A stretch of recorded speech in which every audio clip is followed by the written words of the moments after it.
Shocked to know where that same ambitious fella head does go. But it's a part he come out to play, and we really can't treat the fella with scorn. And as they say, the show must go on.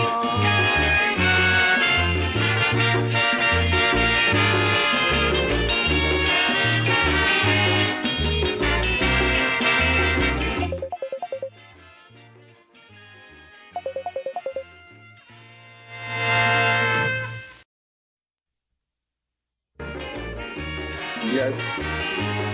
Yes. Yes.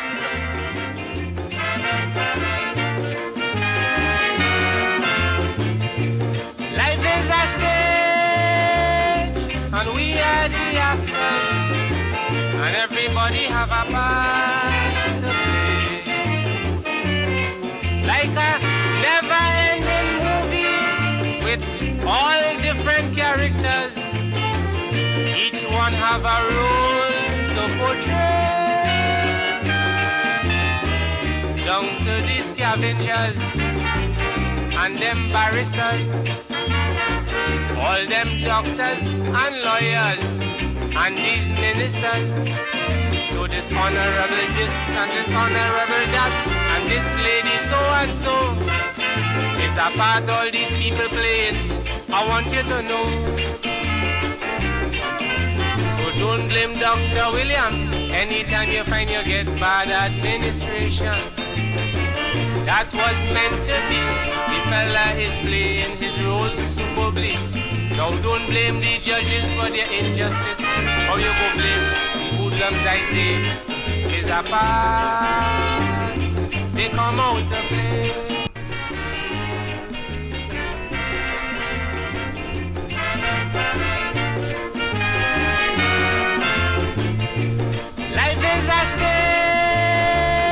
And we are the actors, and everybody.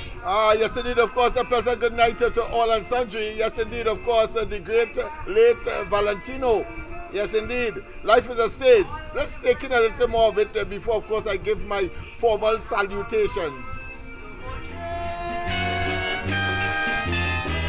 Down to the scavengers and them barristers, all them doctors and lawyers and these ministers. So this honorable this and this honorable that and this lady so and so is a part all these people playing. I want you to know. So don't blame Dr. William anytime you find you get bad administration. That was meant to be. The fella is playing his role superbly. Now don't blame the judges for their injustice. Or you go blame the hoodlums, I say, is a part. They come out to play. This movie star in the Garden of Eden. The star and poster was Adam and Eve. They played their part, now they are dead, but not forgotten. And when I study the role of Adam, I just have to breathe. Those man should be able and take example and see from the beginning, woman was trouble. But then your rule is according to your script, I say, and your fate would be judgment day. And according to the Father.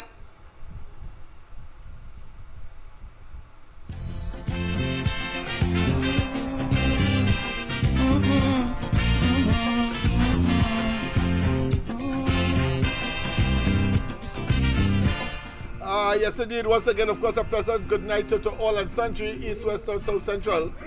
Our friends in Tobago and wherever you are, streaming on the World Wide Web, a pleasant good day to you. Yes, so welcome, of course, to the Saturday edition of the Corridor Transformation. Your host, Lennox Smith. And, of course, we have a bumper program as per normal, but, of course, I thought that life being a stage and the fact that Eric Williams was mentioned in that song, and therefore, if you're talking about P&M, that is the quintessential, that is the epitome of of PNM, the epitome of PNM, and therefore, of course, the founding father, Eric Williams, in that tune, of course, Life is a Stage. But that being as it may, of course, we have to be optimistic, we have to be objective, as well as, of course, paying attention to the goings on in the society at this point in time. Let's see a little more of King Austin on this occasion, where, of course, he probably is describing the shambolic state of affairs that Rowley and his PNM has produced over the last 10 years.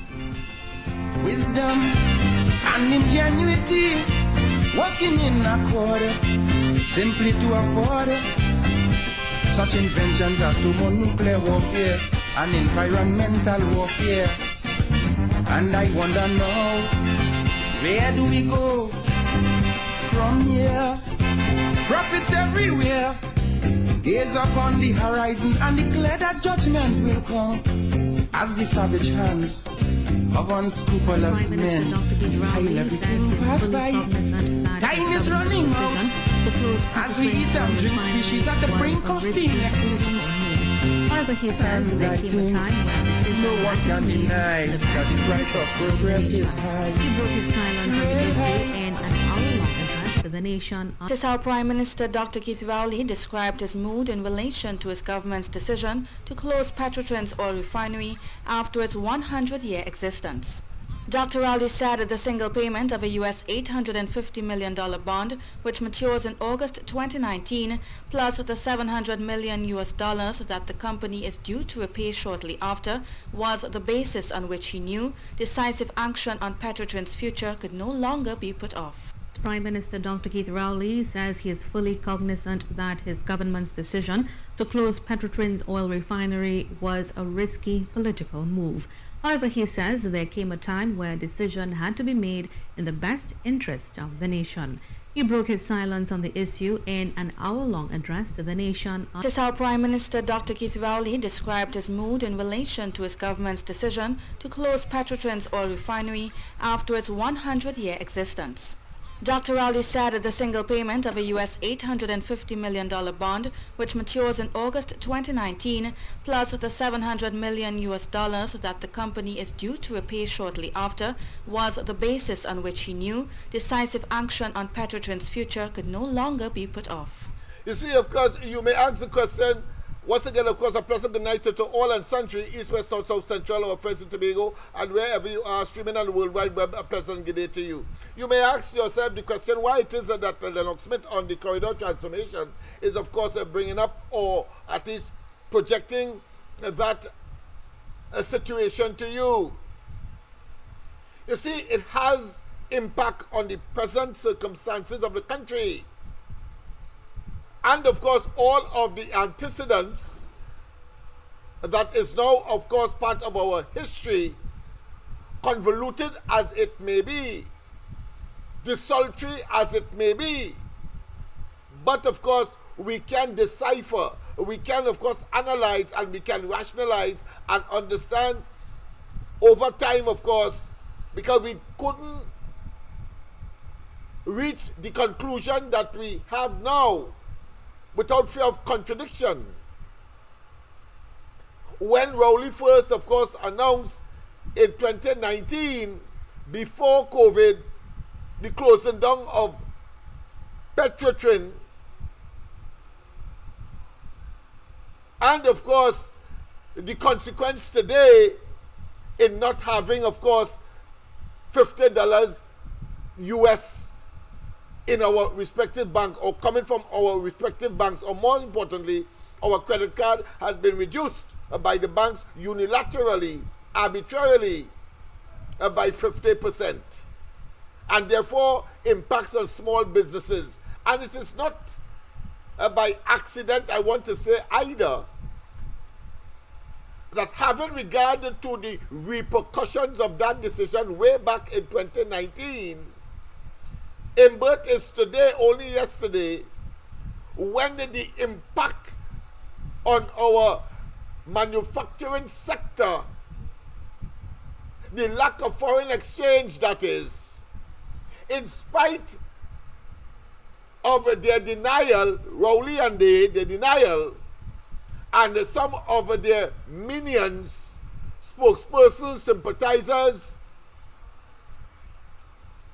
and persons, of course, who will try to sell us fake information, tell us that our reality is not what it is,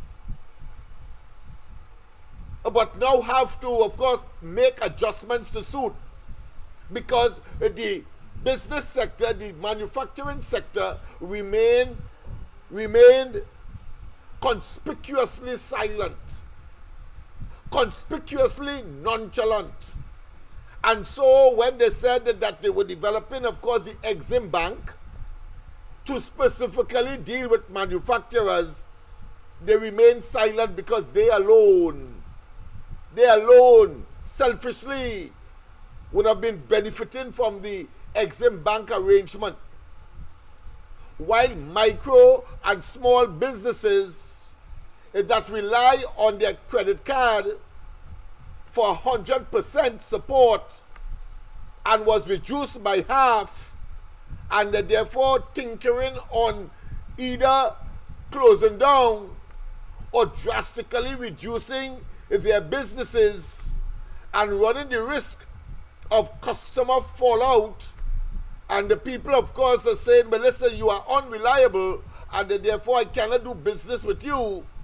All of those repercussions come from a lack of foreign exchange that would, of course, be an important component of these micro businesses in order to import items through, of course, their regular suppliers established over many years. But more importantly, in the context of Trinidad and Tobago, we have a situation where businesses have fallen out because customers cannot rely on these micro businesses. And I want to say this.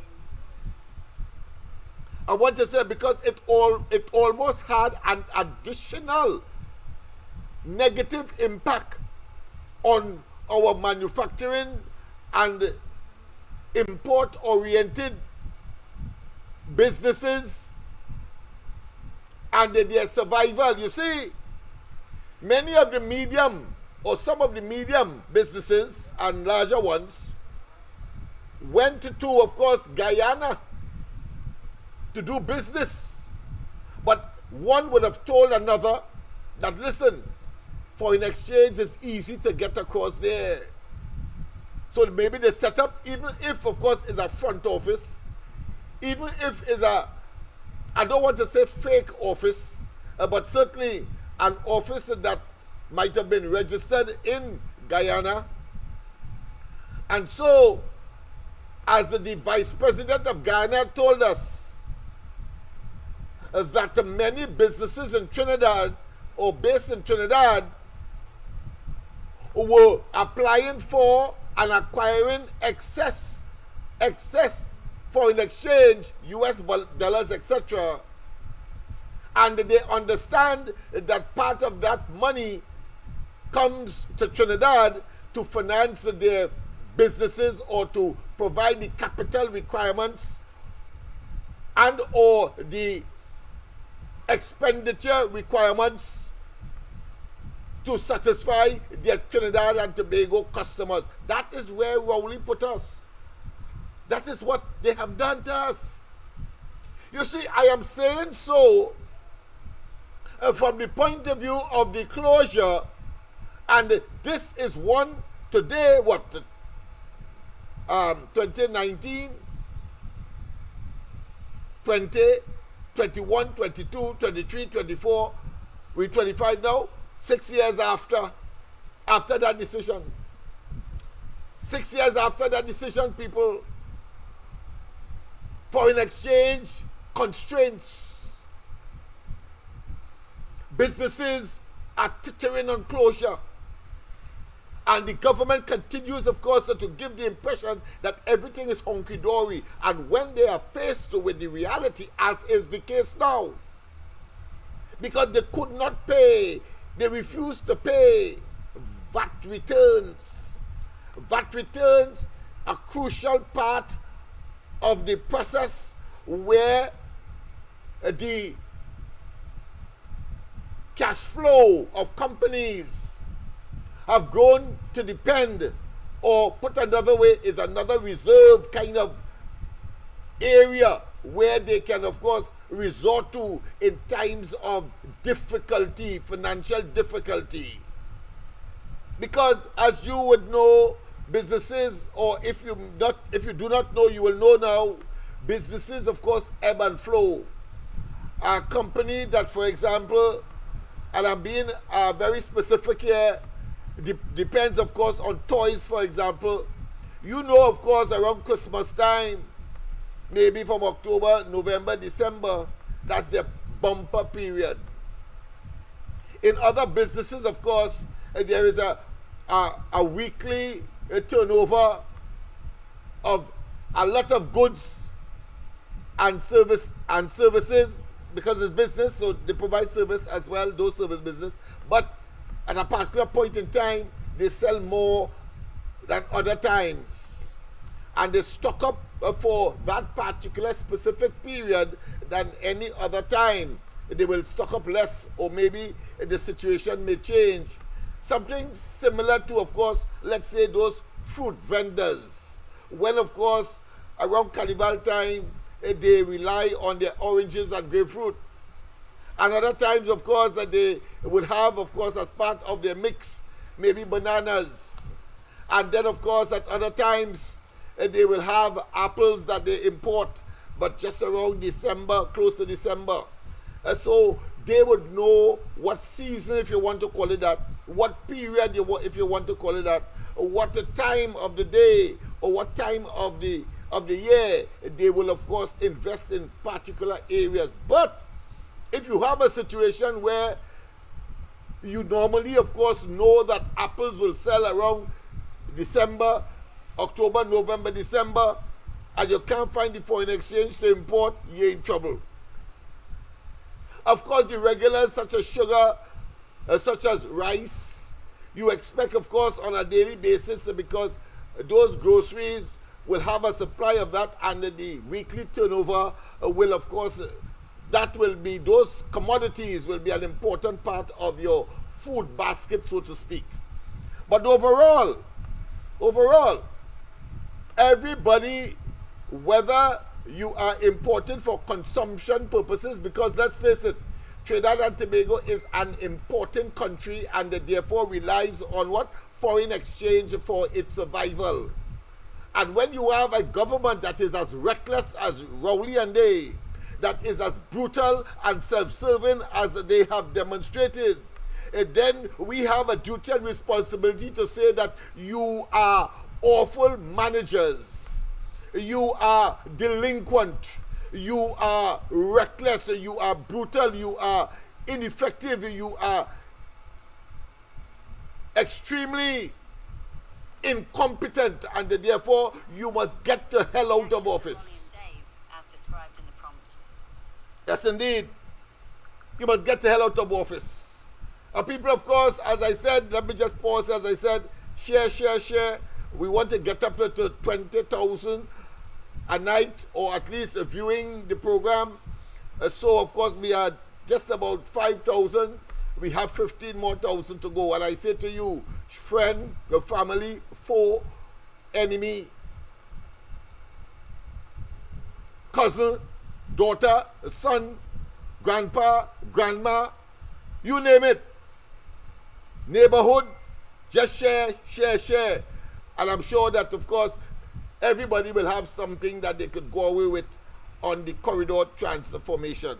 But let's continue, of course, with this bizarre situation, this destructive policy, this destructive decision, this ineptitude of a government that clearly, on the face of it and in all practicality, clearly had no vision or had no concept of what they wanted to do. You see, why we can, without fear of contradiction, draw that inescapable conclusion is because Rowley, before 2015, leading, of course, this bunch of incompetent, impotent, and, of course, merging or morphing into a criminal enterprise called, of course, the PNM, and laboring under that, what I consider to be acronym PNM, told us in no uncertain terms that they were there the longest in government.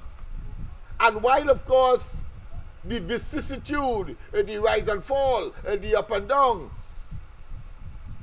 and the relative, what I consider to be presence of the PNM over 40 years, we now know as well that if the UNC or an iteration of that in the past were in office and really played their role as the UNC is playing today, Trinidad and Tobago would have been the Dubai of the West, or indeed the Singapore of the West. No doubt about it. No doubt about it. But what we have is a situation, and I want to relate it to, of course, the Balisier House and their sudden, of course, what I consider to be windfall, and of course the construction of a monstrosity of concrete, steel, iron and cement called Balisier House, over $100 million. I'm saying so from the point of view that when Rowley came in, Balisier House was a decrepit hodgepodge of all, not just architecture, but of course of wood and concrete, and of course leaking roof, and looking, of course, like a horror house. And don't get me vexed before I play it, you know, to show you that it was a horror house. And that was left after three decades by Eric Williams. They couldn't find the money to construct or to rehabilitate that facility called Balisier House. And there was always on the western side a yard, a car park, that is now, of course, filled with a high rise, 5 stories high, a glass building that they are constructed, while at the same time they renovated, of course, the old part that looked like the horror house, their main building that housed the PNM and its many, of course, opportunity to be in government. Opportunity to be in government over several decades. Over several decades. But this fella called Rowley, and we made the argument as to constitutional reform and what it should entail, whether it be, of course, proportional representation to have a greater participation and therefore a greater dialectic, or people, of course, fighting each other in other words, or put another way, I'm talking verbally. You have, of course, contradictory positions.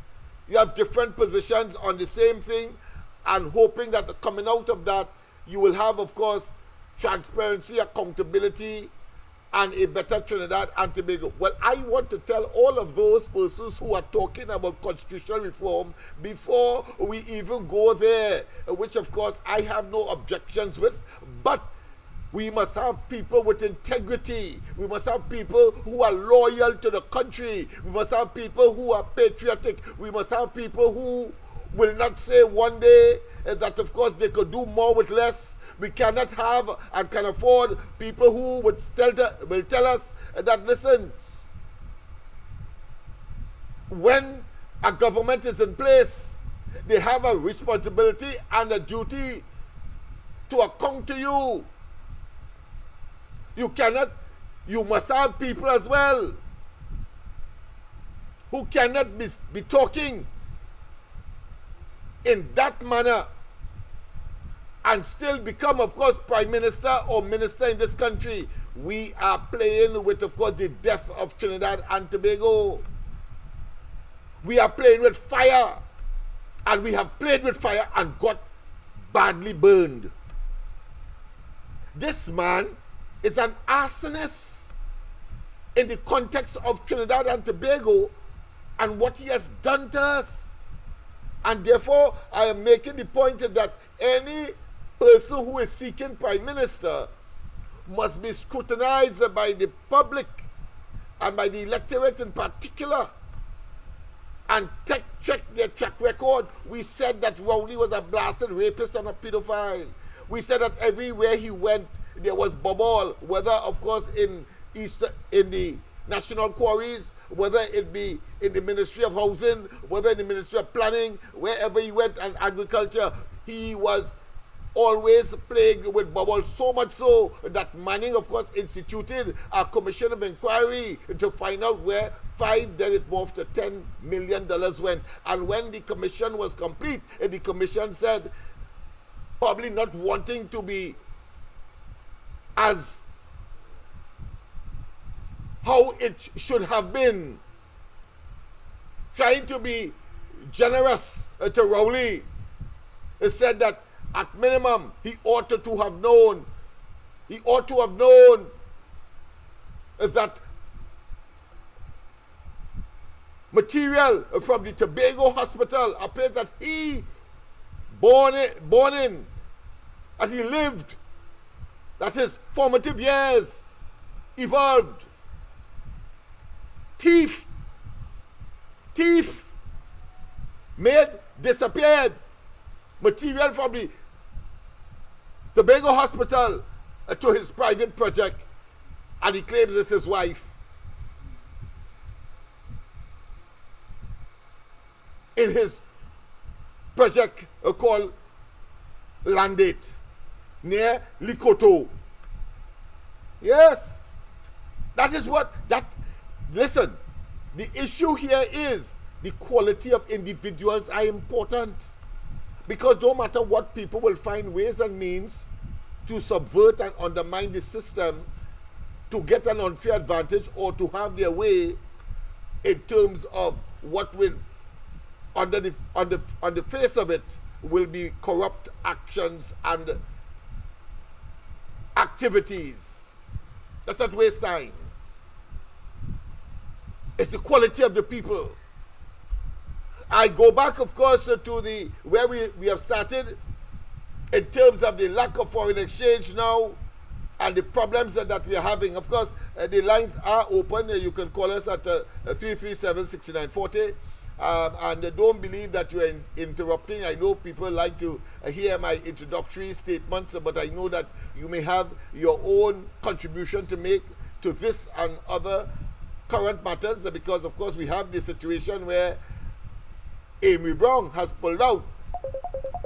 Amy Brown has pulled out from, of course, being a contender in the Gomartin West constituency, that of Rowley, and we must examine why.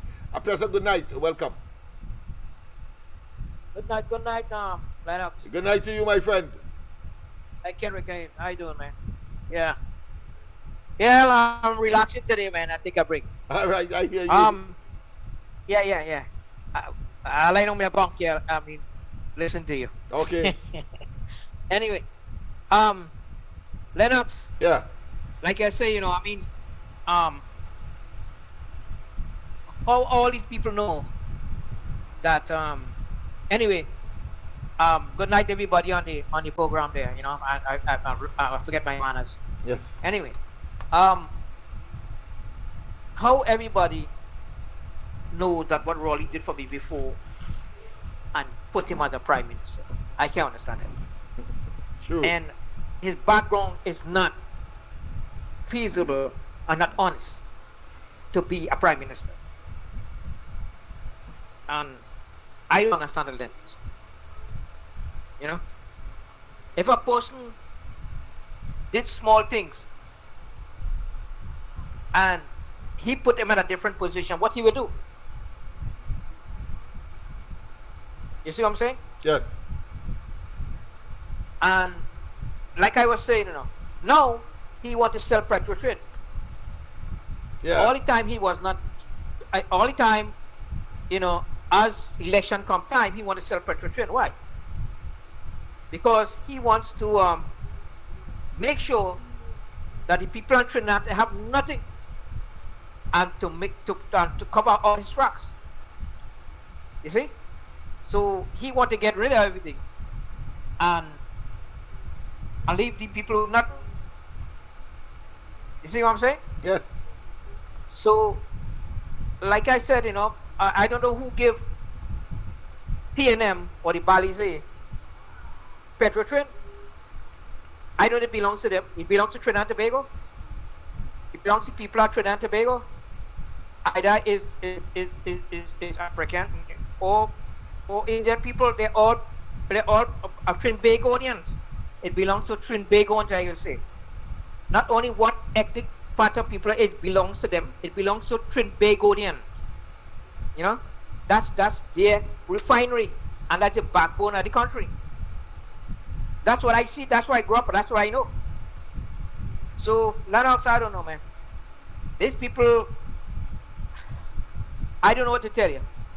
You know, it's so mind-boggling that these people already know what this man doing, and did not do anything about it, and still they're red and ready.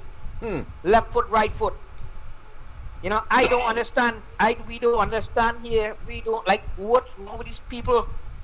Like some kind of demonity come over them. Like they can't think for their own.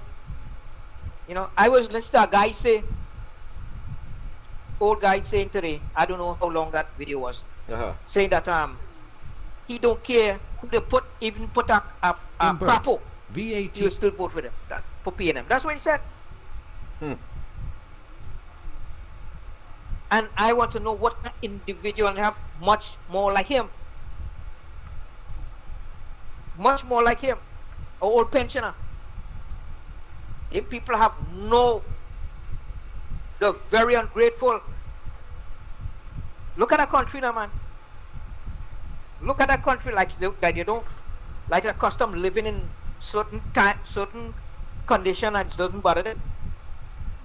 Lennox, somebody has a call, man. I hear you, my friend. I hear you. Thank you very much, of course, for your contribution. But of course, I want to make a comment on that because he's quite right. There are those who are anachronistic. They live in the past. They are nostalgic, and they don't care.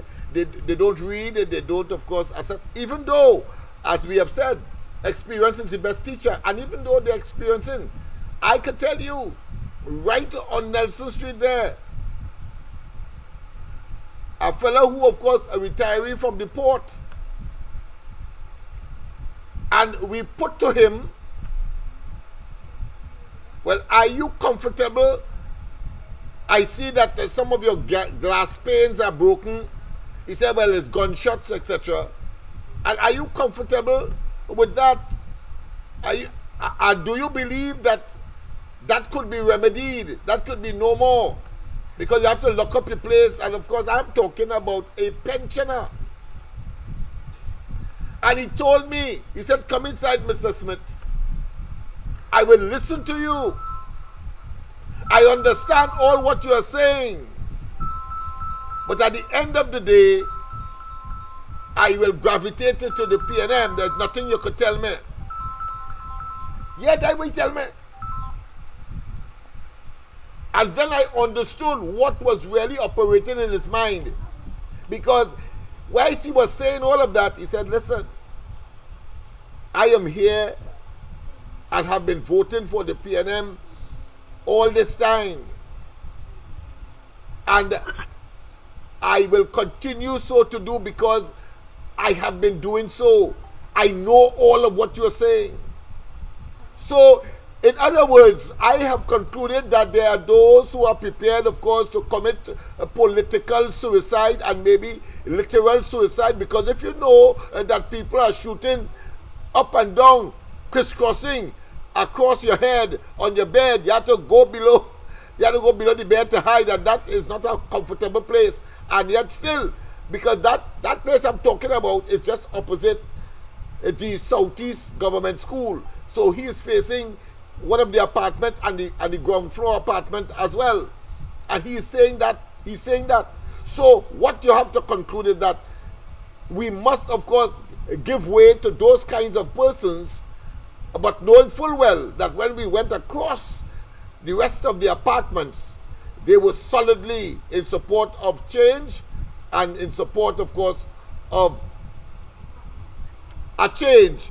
Whether or not that was reflected in the election is a different story. But I'm just saying that at least they were prepared to listen and understand that change. So maybe the next change, the next stage must be, of course, action to effect the change, because they still don't believe that they have the capacity so to do, because they believe once they're in Laventil and East Port of Spain and so on, they're on a winning streak and that they want to remain a winner. They don't know that they could convert that same attitude to another party, in this case, of course, the UNC and any configuration, in order, of course, to effect the change that will, of course, solve the problem that they have been laboring with, that they have been confronted with daily, year in, year out, hour by the hour, in a Russian roulette environment where anytime anybody could die from a bullet because it might stray or it might ricochet.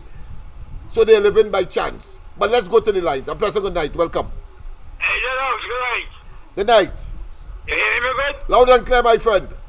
All right. I'm glad to bring up that constitutional reform, Mr. Yes. Because that's what I'm going to talk about tonight. Okay. Since 2015 to now, Yeah. who have the popular vote? The popular... UNC? Yeah, the popular vote has been UNC. Yeah. Right. I think the PNM got it in the 2015 election, if I'm not mistaken, but certainly their victory, of course, will not be considered a landslide. But go ahead. But after Right. that, the UNC, yes, for sure. So UNC have the numbers right now. The numbers we're talking here. Yes, numbers, yes. UNC way in front right now. Yes, way in front, yes. So, coming with this constitutional reform right now, Uh-huh. if the people understand what it's all about, and all of them decide to vote according to nobody, and they decide to vote for the PNM, what happened to that lead what Kamala have? She will destroy herself. It don't make no sense. I want nobody to understand that, Okay. right? So Kamala had to go to campaign on no constitutional reform. For what? You have the numbers already. All they need here right now is yourself, Andy, and Mikey, along with Kamala, to keep that EBC, watch them like a hawk, and make sure they don't thief. Once they don't thief, Kamala will win the election very easy. Kamala will have to campaign with constitutional reform. No, Well, that cannot be a platform. It might be a by the way, discussion. But certainly, what people want is the security. They want a vibrant economy. They want to be able to eat, drink, sleep comfortable, and live almost in paradise. They pray that at least with outside of what is happening today, for sure. And money must in be a the pocket. reversal. Yes. Yeah. And money in the pocket. Of course, via employment. Yeah. You understand? Yeah. So this constitutional reform talk for nobody is coming. Let me get that out of the way. You actually already have this election won. You know that better than me. Yes. Because you're on the ground. We don't need that kind of talk. Let me tell you something. About, I think, 2 or 3 years ago, on our program, X, Right. they keep saying, as long as cameras say they, PNM going to win the election. So I call and I tell them, I said, well, if I was Rowley, I would campaign for Kamala to remain as the leader. I only would campaign for Kamala to stay as the leader. Yeah, because if it is that she, once she is there, they believe that that PNM will win.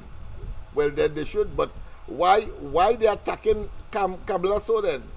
So I tell Lex why is she such a challenge? Why is she such a monolithic pain in the backside for them? Why?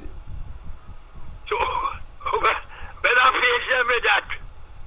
None of them could answer. No, they can't answer that. That is ineffable. There are no explanation for that.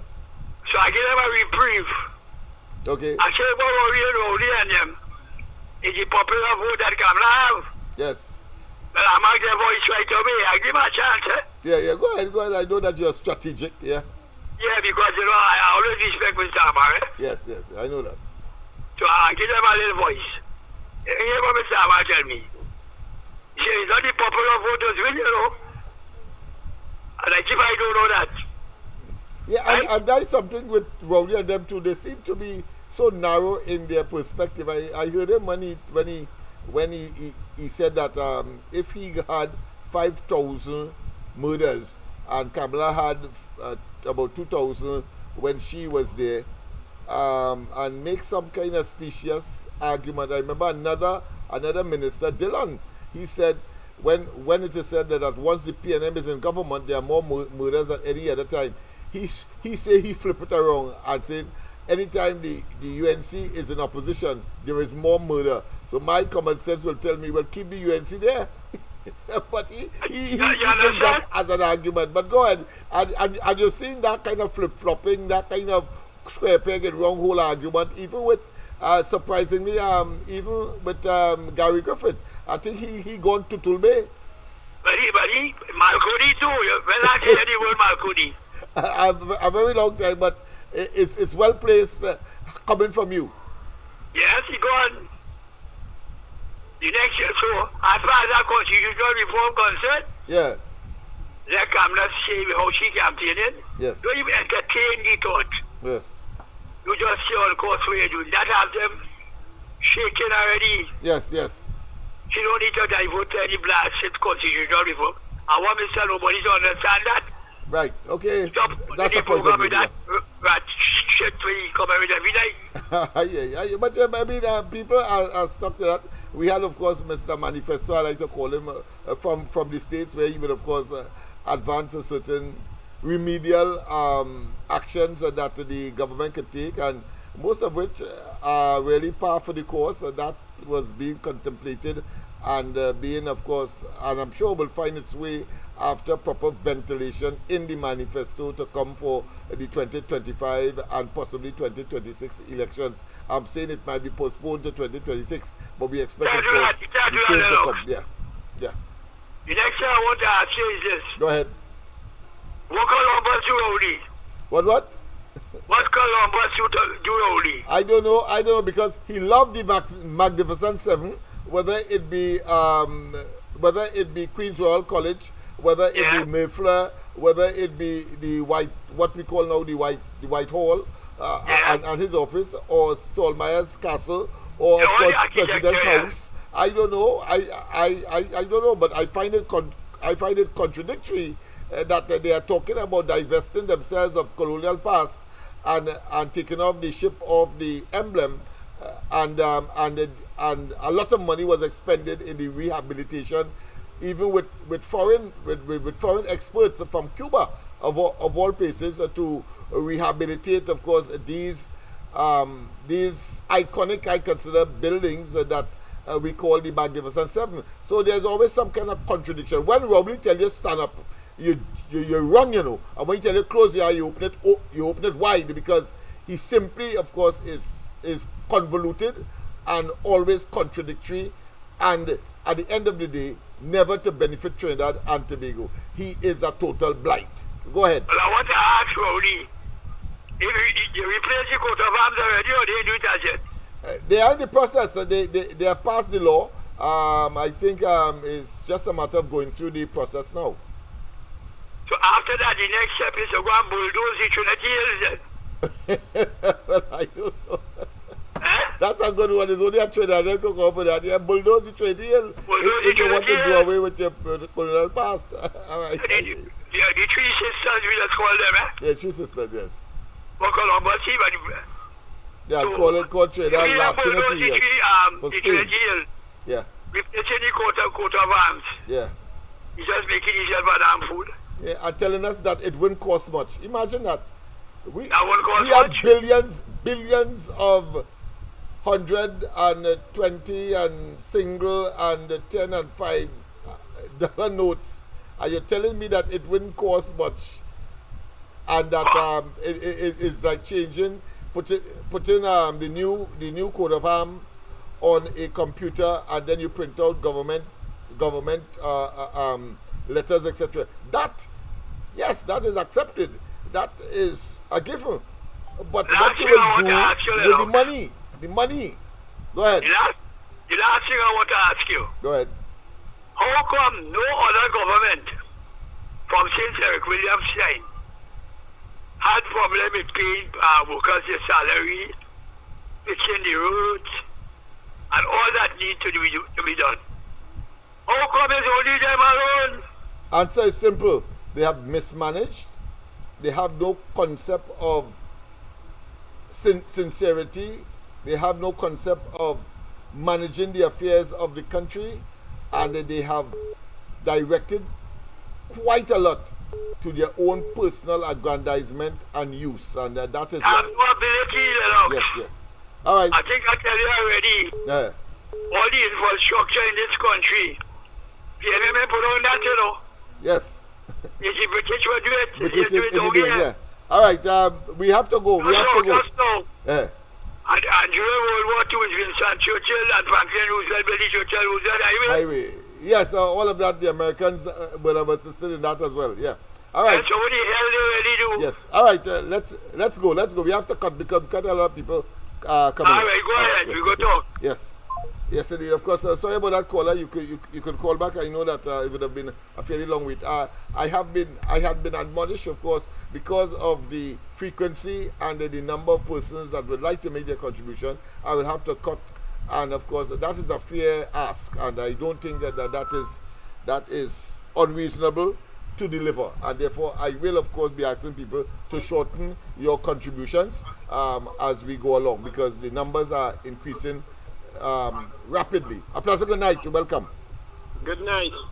Good this night. is San Fernando. Yes. I wonder if my contribution will be very short tonight. Because, all right. Okay. Well, that will be consistent with what we are observing. That of necessity, we have to make it short. Yes. Okay. I agree with you. We need a vibrant economy to start happening up, but then Rowley is, I don't know what to say about that fella again. But I have a little story to tell you because whilst I want to agree with you what you said about the economy, that we need a vibrant economy. My mom, for example, right? She wanted a sewing machine. Right. Right? So that's when I was a little boy. And she went down to Singer and got this sewing machine. And when she got the sewing machine, she was trying to decide before even buying it that set the priorities. Right. Right? So she decided to go down by Singer, get the sewing machine because she was a seamstress. Right. So she making a living off of that. Right. Right? But now she offered for the sewing machine. And over a couple of months she paid well, right? Right. After that, right? One day a singer man walked down the track by me and told her, right, I want to sell you a TV.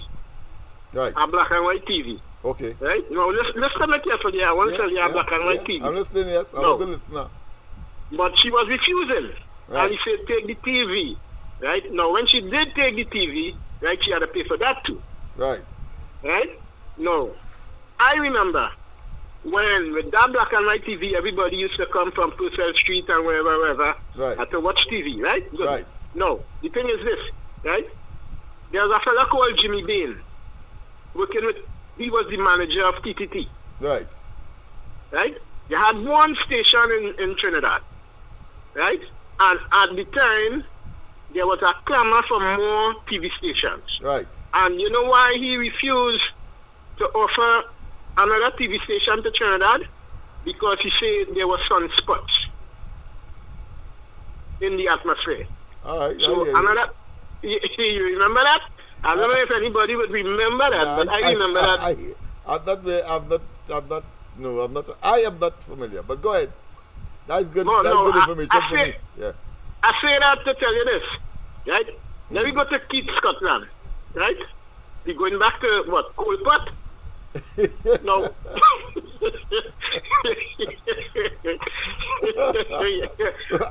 And bicycle. and bicycle, coal pot and bicycle. Yes. Now these people, and the man looking, and he himself telling people, right, that go back to coal pot. But he looking like a coal pot himself, you know. Oh yeah. He's rounded. He's not asymmetrical. He's very symmetry, well rounded, you know, and plump, and not emaciated. In other words, and he doesn't have such a what is called a pot belly as most people do. Yeah, but it's almost there. It's almost there. He's almost there. But go ahead. Yes. I could cook on my head. Yeah, of course. Yeah. It have enough dry material there. Yeah. How ridiculous it is. You know, Yes. I'm showing you that Yeah. to tell you, right? How ridiculous it was to see sunspots. Yeah. Oh And yeah. after- Well, listen. When the highway or the road through Manzanilla, coconut was washed away. Sinanan say the moon come too close to the earth and create a situation that caused that to happen. You know? so it's typical of these fellas. These people, Yeah. these people ridiculous, you know. If they're because, you know, ridiculous, I mean, Tommy Joseph, they almost beaten or equal to Tommy Joseph and Larry Joseph. Let's go to the next. All right, well, we have to give up. All right? Yeah, All right, let's go. All right, bye-bye. Yes, good night, Mr. Faisabad. Go ahead. A pleasant good night to you, Mr. Lennox, and all your listeners. Same to you, my and friend. international listeners. Same to you, my Share the friend. life. Go ahead, yes. So we are growing together. The more we are together, the merrier we can be. That's right. Mr. Lennox, Hey. here what's going on. Yeah. I think we had to ask our esteemed political leader, right, Yes. to put all them Monday night pavement and Sunday report Right. on this show too, you know. But yeah, We had to get a little. Only do that because we can accommodate, we will make adjustments, etc. I don't think you can get it any better than on the corridor transformation. Let's face it. Yeah, because why I say that now, there is three media, right? Yeah. Four, in fact, four media Yes. platform ICN, right, is underutilized, and I think we as the supporters and the grassroots who seeing, right, because it had the workers' right platform, Right. it have the ground report, Right. it had the corridor transformation, Right. right, Right. and then we have the TC and heavy on Iowa station, right? Right. Now, and the observer that Lennox is bringing the ministers and the other people to interview on that direct, right? That's right. And That's right. Gayal. Yes. That's right. Yes. So that's why I say four, right? So the four is corridor transformation, ground report, workers' rights, and the TC show. Yes. Because when you check it, your platform is reaching in the area where is the message are to be, just as workers' rights, just as the ground report, and just as TC and heavy on Iowa station. Right. Because there is the fraction, when you look at it, and the statistic will show, to get the message over a wider base, because we control a certain area already, and we have a certain network done connecting. What I mean network, meaning the party organization, Right. and the members and them control this area. We have to go wider. Right. And these are the medians I see in that with a voice supposed to start to tell Moultrie Sichan Road that if it's not, we don't want millions of dollars, but at least we can pay the light bill. If you understand what I'm saying. Well said. Well said. So, my friend. so that the message could reach the outer part. So now let me be brutal to you now. Go ahead, my Right? friend. You know what because you are nightly that inclined. So go ahead. This is par for the course. Go ahead. yeah, because when I sweeten up, you're not coming to be brutal to you. Yes, I do. Because yes. Because here what's going on. I'm not hearing you telling me or telling the people that the PNM lead by two Borat, Chiotiong and Rowley, telling big people how to think and what to do because they want to look good. I thought powder and lipstick just make people look good. No, you see the dictatorship in the PNM and you're not talking about it. Why? Because you're not telling them why it is all of a sudden if we bring again change your mind. Just as when there was outside of Parliament, the caucus in Balisier House, it had 11 for and 9 against, and as they go in Balisier House, they come out. So you're telling me as if we bring here that he go down spree, he will throw his hat in the ring, he withdraw? Nah, man, come on, man, Mr. Lennox. You make a question this radio station now. So, because then again, I don't hear you talking about night one. Just imagine, Marty take a hit at $90-something million. They had a meeting on the other day. This night one, I know Mark Lukman had cancer, but I didn't know night one, the industry, company itself, and all, it was spreading like cancer in their financial institution. Republic Bank take a hit on them, NGC take a hit. That is real cancerous. Mr. Lennox, come now, man. Get the show in the right perspective because here what's going on. You and your political leader, Keith Rowley, go on and say that the SOE, you need it for 3 months again. Because it give it a chance. It's a raffle. For the last 9 years, nothing is working. And you come and give citizens who decide to total gun a discount if you catch them. Mr. Lennox, come now, let me talk the right thing now, man. What you doing there? I tell you, I'll be brutal to you, know.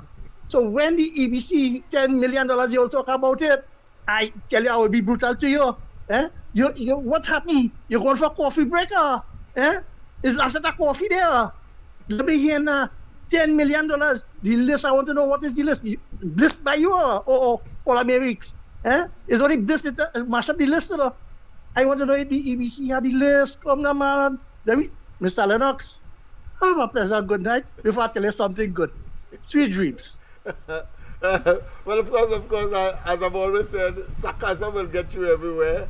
And of course, especially when you are so poignant and so, of course, I don't think it's controversial. I think it's factual. And therefore, of course, all what you have said about the Rowley administration, the current circumstances of the country, whether it's Naikwan, because, of course, as you know, they have blown up twice. They have depleted, of course, the reserves of Republic Bank, the largest bank in the country, owned by the government as a consequential of the arrangement with CL Financial. And of course we can go on and on, but let's take a call at this point in time. We give way all the time to the callers. A pleasant good night. Welcome to the corridor, Mr. Tobago. Yes, good night, Silver Fox. I wasn't going to talk tonight, but I'm listening to the callers and thing, and like everybody going kind of little haywire tonight. Let me say something. Go ahead, my friend. Now, we don't know. The people of Trinidad and Tobago don't know the power they have. And if they don't know, some of us playing with don't know. Right? Now, when they was going and with the pension, right, they want to take if you have so much money in the bank, they're giving you that pension. Yes. When the people stand up towards it, they reverse it. Right? Yes. And if the people of Trinidad and Tobago keep standing up for the right things, I think we could get an election call. I believe we could get an election call. I know we can get an election call.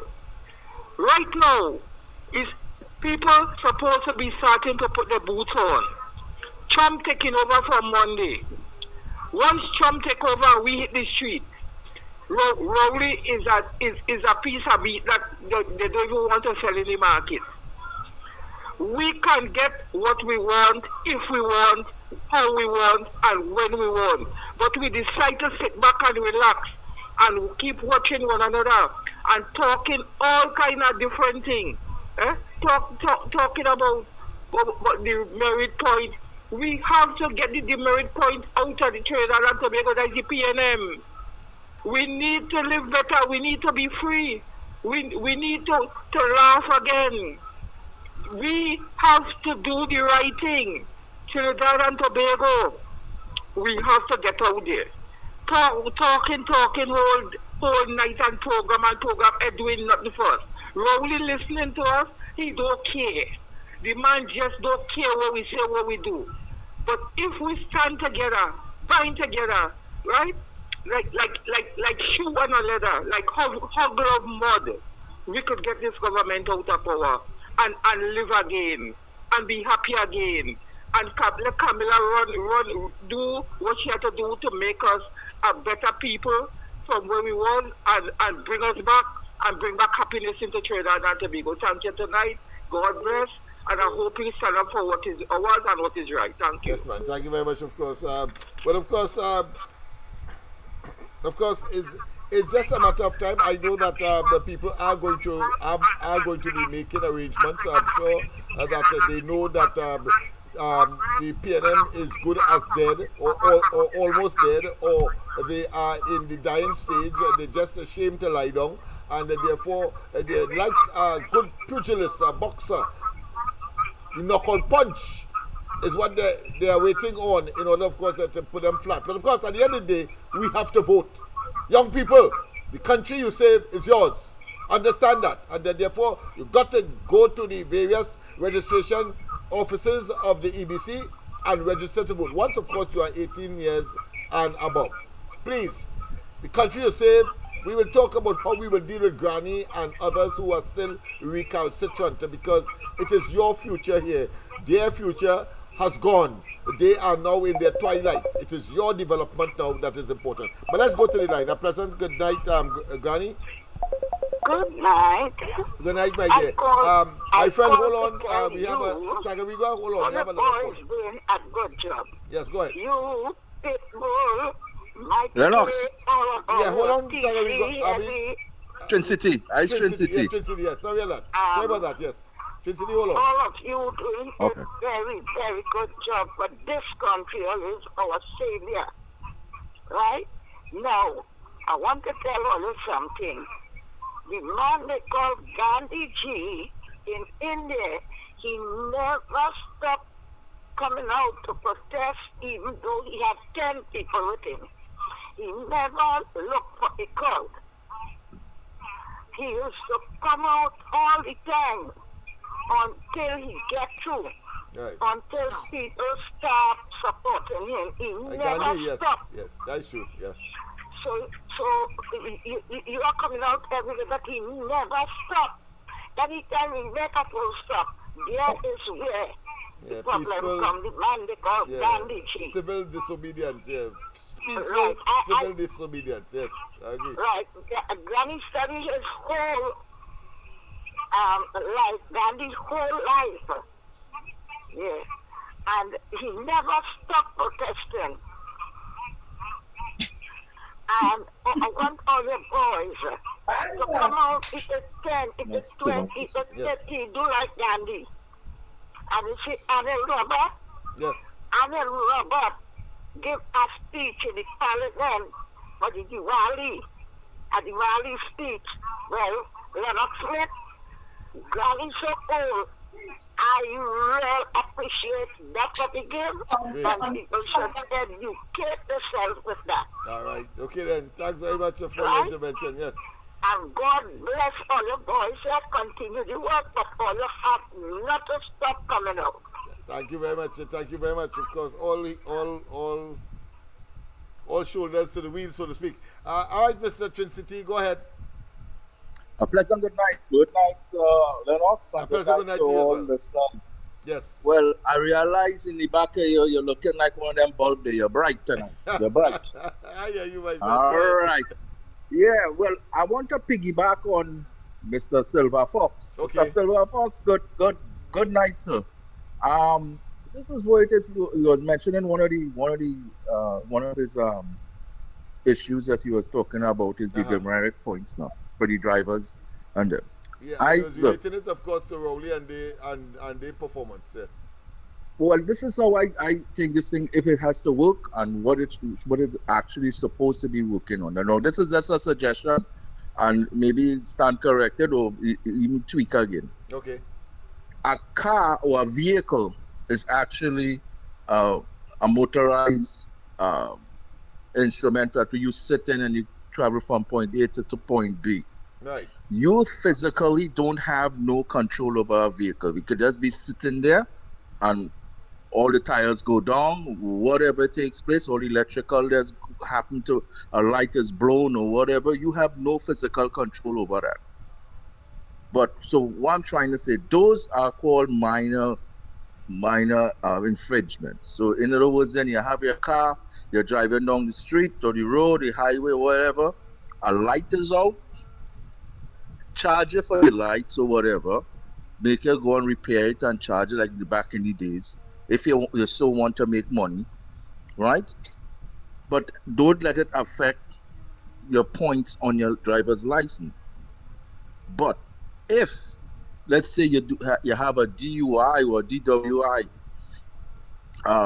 drinking alcohol or using substance like marijuana and all these other stuff, and you get caught with it, then I could say, well, you could go to the points, because your person yourself has inflicted that type of thing onto the vehicle. The vehicle is just like I just said, it's just like a gun. You have a gun, it's just sitting on a table. It doesn't fire itself. It doesn't look for people and shoot it. The person now has to take it up and do whatever it is that has to be done. So in a sense of the red points now, for any little infringement, like for tires and whatever, those are ongoing stuff. Those things happen. So you can't use none of those things to merit points. You understand what I'm saying, Lennox? You're coming real good as per usual. Like you're on a roll these days. But go ahead. Yeah. I'm just using the everybody on the streets. Everybody on the streets understand probably what it is I'm trying to relate to, because it makes sense. It makes sense. It's not like this PNM government and what it is, nothing them do it doesn't make sense. You can't figure out what sense it's making. You understand? So that's what I'm saying. So if we go it that way, for real stuff, things that for the drivers itself, like those are the two main factors why it is you're losing your points. And as time goes along, obvious, you're going to lose your points based on certain things, obvious. Yes. When you're driving, you're being alcoholic or whatever. Let's say use alcoholic as type, as one of the examples. Yes. So we're using that just for now. Yes. So you get caught with it, you lose 3 points. You pay a fine also, because you know you're not supposed to do that. So you get your 3 points. You do it a second time, your points double up now and goes up, where you're getting double the money, double the points, and now you may have to do some kind of AA class or some kind of thing. You start it, because that would be your last point. Yeah, that would be your last point, and after that you drive and you get caught again, you take away your license, and then you have to start from scratch, because you know what it is you doing it wrong. Yes. But like a car, you driving on the highway, Lennox. Yes. Your light just goes out. How you gonna know that? How you gonna know that? And so if they have a roadblock or whatever, and they pull you aside and say, "Well, your light is out, sir," you know? No, I didn't know. Okay, all right. Well, here what? We're gonna give you a citation. You're gonna pay X amount of dollars, and you have to pay this and get it repaired. You get it repaired by one of those what you call it for the inspections. Those stations, they have to stamp where you fix the light. Not like somebody had decided the road, because remember it's DUFA inspection, so you have to go back there now, have the light repaired, make sure it's working, get a piece of paper again and stick it in your car. So what happens? You already paid, you have to pay a fine. So you pay your fine, you get it repaired. Now if you get driving without it and you don't want it, and you get charged again, they will know. At least somehow they're supposed to have these in the system, in the phones or whatever, computer now. These are the things they want to go computer. They're supposed to have all of that, so they could know that this car was charged already based on no lights. Yes. You understand what I'm saying? Hear you. No, I hear you. So we're not interfering with people's points based on the car's problem. Yeah. Because, but when you start drinking, these are mechanical and electrical problems, and the likelihood that they will occur without your knowledge or your input is real, and therefore the chance, and for one reason or another, you could have gone over a hump in the road. You could, of course, come in contact without knowing, or even if you knew with a piece of wood that might have pulled out piece of wire, and therefore it interfered with the lights whilst you were driving in the dark, and maybe the distance from where the distance you have to go may be such that will have you expose all of that. So you're quite right. There are too many scenarios to make that, of course, subjected to, of course, points deduction. That's the point I think you are making. Right. And I agree. And considering the tires, this is the next one that everybody said so way up and down. Tires so expensive and whatever. Yeah. So you what it is you have to do now is say, look, 4 tires. Okay, you have 4 tires in your car. It's all good and all great, nice. The problem is that when you have a smooth tire now, you get charged based on the tire. Right. So let's say they want $10,000 on all 4 tires. They break it down each tire, and they know that. So when let's say you drive and you have a bad tire driving with it, and I have a bad tire, you get charged for one, and that one now could start losing it. That's the one that I think out of all, if you have to lose any point, is that one, because that one is actually physically moving the car on the road. Right. Because if you have no tires on your car, Lennox, your car on the side of the road, it can't move. It can't do nobody nothing. That's right. So what I'm trying to say, those now you go with the lowest points, like at 1 point. Yeah. You start off with 1 point with that. That's all, because you don't want. Yeah, because remember, you ought to be conscious. I mean, 4 tires. Right. Food.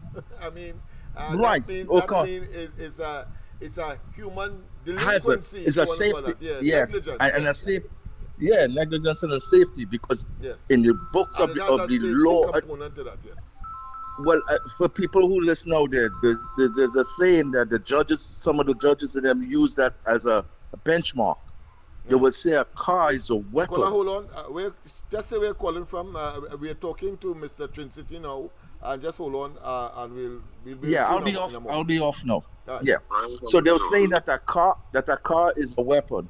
So what I'm trying to say, that's why we have a driver's license. So when you finish you do your tail and you get your points all because of DWI and you start over, you don't get a driver's license anymore. You get a driver's permit. Right. Okay. Until certain time. All right. So thank you very much. Pleasant good night again, and everyone. Pleasant good night. Yeah. Bye-bye. Thank you very much. Of course, and I want to just add that these offences that he speak of really are called strict liability offences, meaning that once, even though it doesn't matter, your light could just cut off whilst you are in the roadblock, and you're conscious. You left from where you started with lights on, and next thing, and you're shocked. But once the lights are not there in the presence of the officer, you can get, of course, the penalty that is attached. Right? They're called strict liability. In other words, I'm supporting the fact that you have to be a little more realistic and a little more understanding that, of course, these things must not attract, of course, the penalty as far as taking away points from the driver or from your driver's permit. And let's go to the line. Like we lost that caller. Caller, call back, please. I was just trying to tie up any loose ends that might have been attracted by persons who may not have understood it totally. So they are called strict liability offences, where once it is, then you are liable. So why it is that you would want to attach that to the points system that is now operating in the country? That to me doesn't make sense, and I agree with the caller. A pleasant good night. Welcome. Good night, good night, good night. Good night to you, my friend. Where you calling from? Where you calling from? Apache from New York. Where, New York, from where? New York, New York. New York, Apache. yes, New York. Where New York? Yes. Yes, Apache here. Yes, man. Go ahead. What the gentleman said a while ago about driving, I think is very, very true. With a little few, at least in New York City, and well, talk about it a little more. I'm not getting you too clearly and loud enough. All right. Yeah. So right. What the gentleman said was the about driving, and the point I think is so true. At least in New York City, and other parts in the world I've been to, but in New York City, what they usually do is that if you have a summons or you have a blown, let me say, tail light, police stop your roadblock, bam, your light blow. What they would do is that they will give you a citation, as the gentleman say. You go to the nearest police station. All right. And you get it fixed. Well, when you get it fixed first, you go to the nearest police station. A police officer will come out, see the citation, say a blown park light, left side, bam, you come and watch it, you go, you sign it off that yes, it is fixed. All right, I hear you. And right, you don't get no points, you don't get nothing. You have to take that receipt or that citation to give it out. Because of the possibility that things that are electrical and mechanical can go wrong anytime, right? At any given time. Yeah. I agree with you. So what they would do now that you were sending that to the DMV, Department of Motor Vehicles in New York City. Any car and anybody. Anytime. Yeah, I agree with you. Well, any vehicle, I should say, not just car, but any vehicle. Yeah. Any vehicle. Yeah. I have seen, and in that case, you have to understand, as the gentleman said, it's for the safety of drivers and for yourself. Safety, people don't, about safety. People don't understand this all. Other users of the road and themselves. Exactly. Because if you driving without lights and you go down in a ditch because you couldn't see it, I mean, it could create some difficulty for you in terms of harming your person and so on. Yeah, so you're quite right. Quick and fast, I will share an example. One day we were fishing out in the Long Island Sound. And when I look around, I had two parts. My cousin from the Trinidad, and we were up there fishing, I think. Right. And we was in a boat. Yeah, just keep up the volume on your voice. Go ahead. Right. So what happened is that I saw this Coast Guard, vessel coming. That you see how strict they are here. And early in the morning, about 8 o'clock in the morning, I see this Coast Guard vehicle vessel coming up. I said, guys, don't turn around. I know they're coming straight at me because we're the only boat out there. So they're coming straight at us. But nevertheless, now, Trini, we drink. Then we had a bottle of Johnny Walker Black right by the steering wheel. They call it the console. Yeah, man, the first thing this white boy, I could drop on only bottle of Johnny Walker Black. Wow.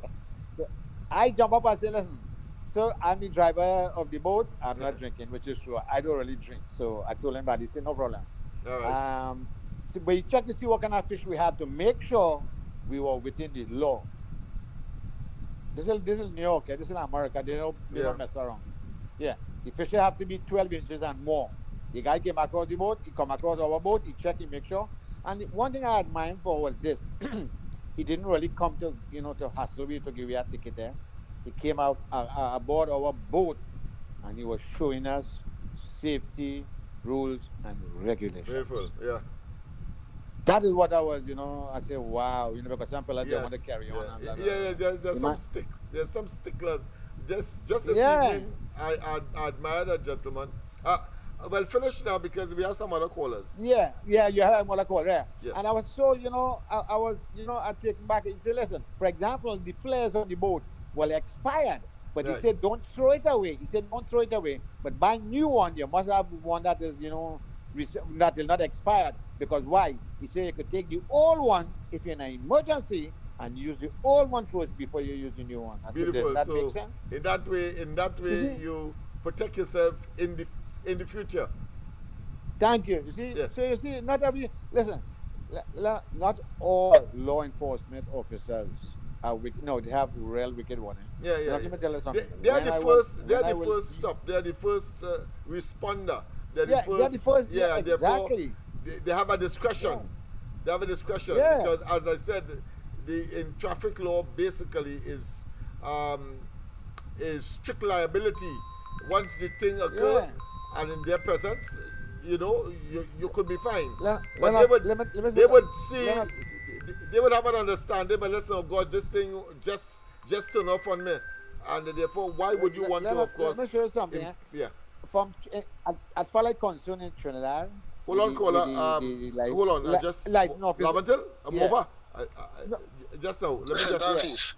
All right. Let me just this New York call finish. Go ahead. Yeah. As I was saying, the license officers and them, you know, they should, instead of penalizing people, they should teach people. You understand? I mean, certain things you have to penalize, man. For example, unsecured load, overloading and thing, no problem. Oh God, but otherwise and thing, you know. Yeah, that's something deliberate. That's something you could control. All right, thanks very much. Yes. Thank you. Okay. Have a blessed night. Yeah. Bye-bye. As I said, we have to be a little much more compendious because of the amount of persons that want to get it. But go on, caller. Go ahead, caller. I think it's Mova. Young Colonel Nancy's here. Yes, go ahead, man. Good night. I want to inform you about something. Go ahead. The Maracas St. Joseph Bailey Bridge, right? The Bailey Bridge, we are now leaving from St. Joseph and enter into Maracas. Right? Yeah. That Bailey Bridge right now is sinking in the middle of the bridge. Right? And it have a weight restriction. Right? And it have a lot of trucks passing over the bridge and breaking the law with regards to the weight restriction on the bridge. Okay. Right? Yeah, wow, so right now so the bridge have a big sinking midlight. Wow. And on the Mr. Tobago, hold on. We have another caller, Mr. Mover, on the line. Go ahead. Yeah, on the Riverside Road now. Right? It have a big landslip. Wow. A whole lane of the road collapsed down in some people's yard. Wow. And apparently the authorities and them they ain't doing nothing with the you have a picture of any of it you could send to me? I'll appreciate that. I will try and get some pictures of it fair.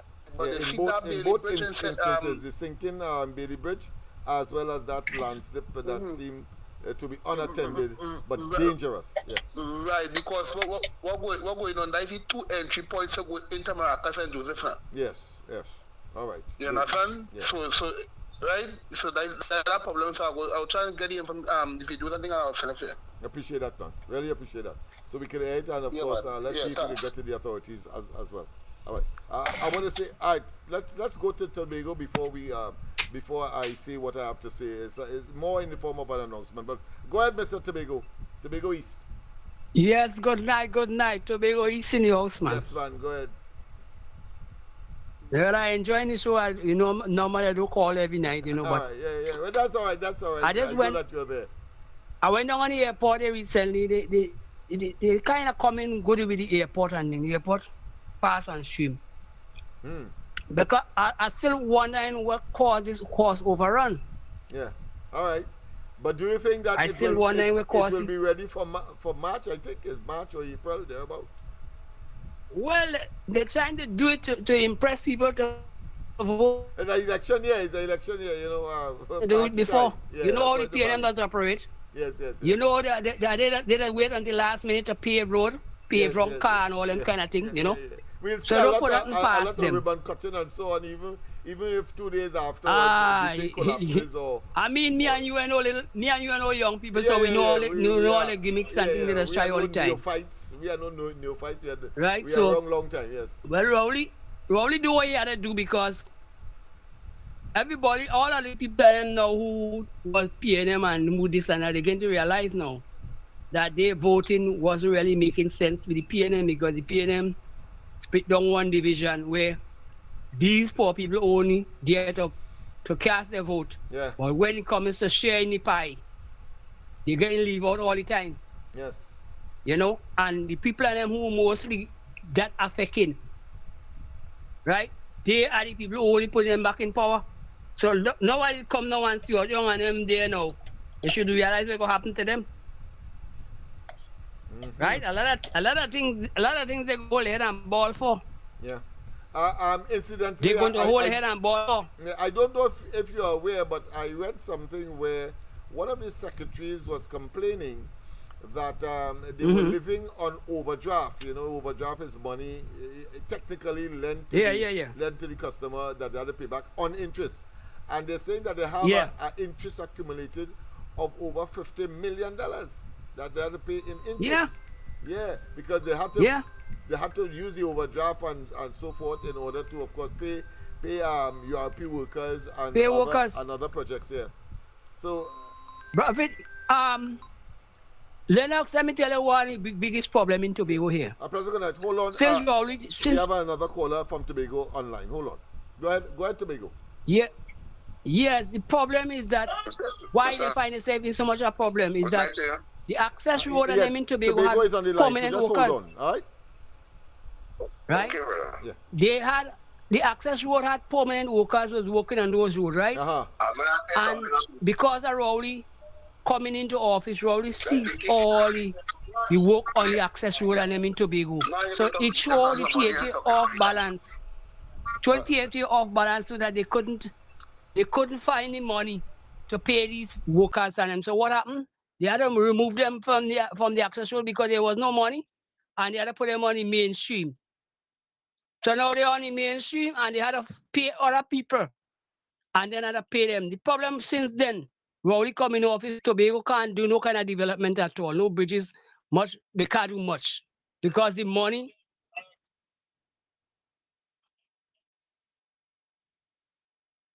Sorry.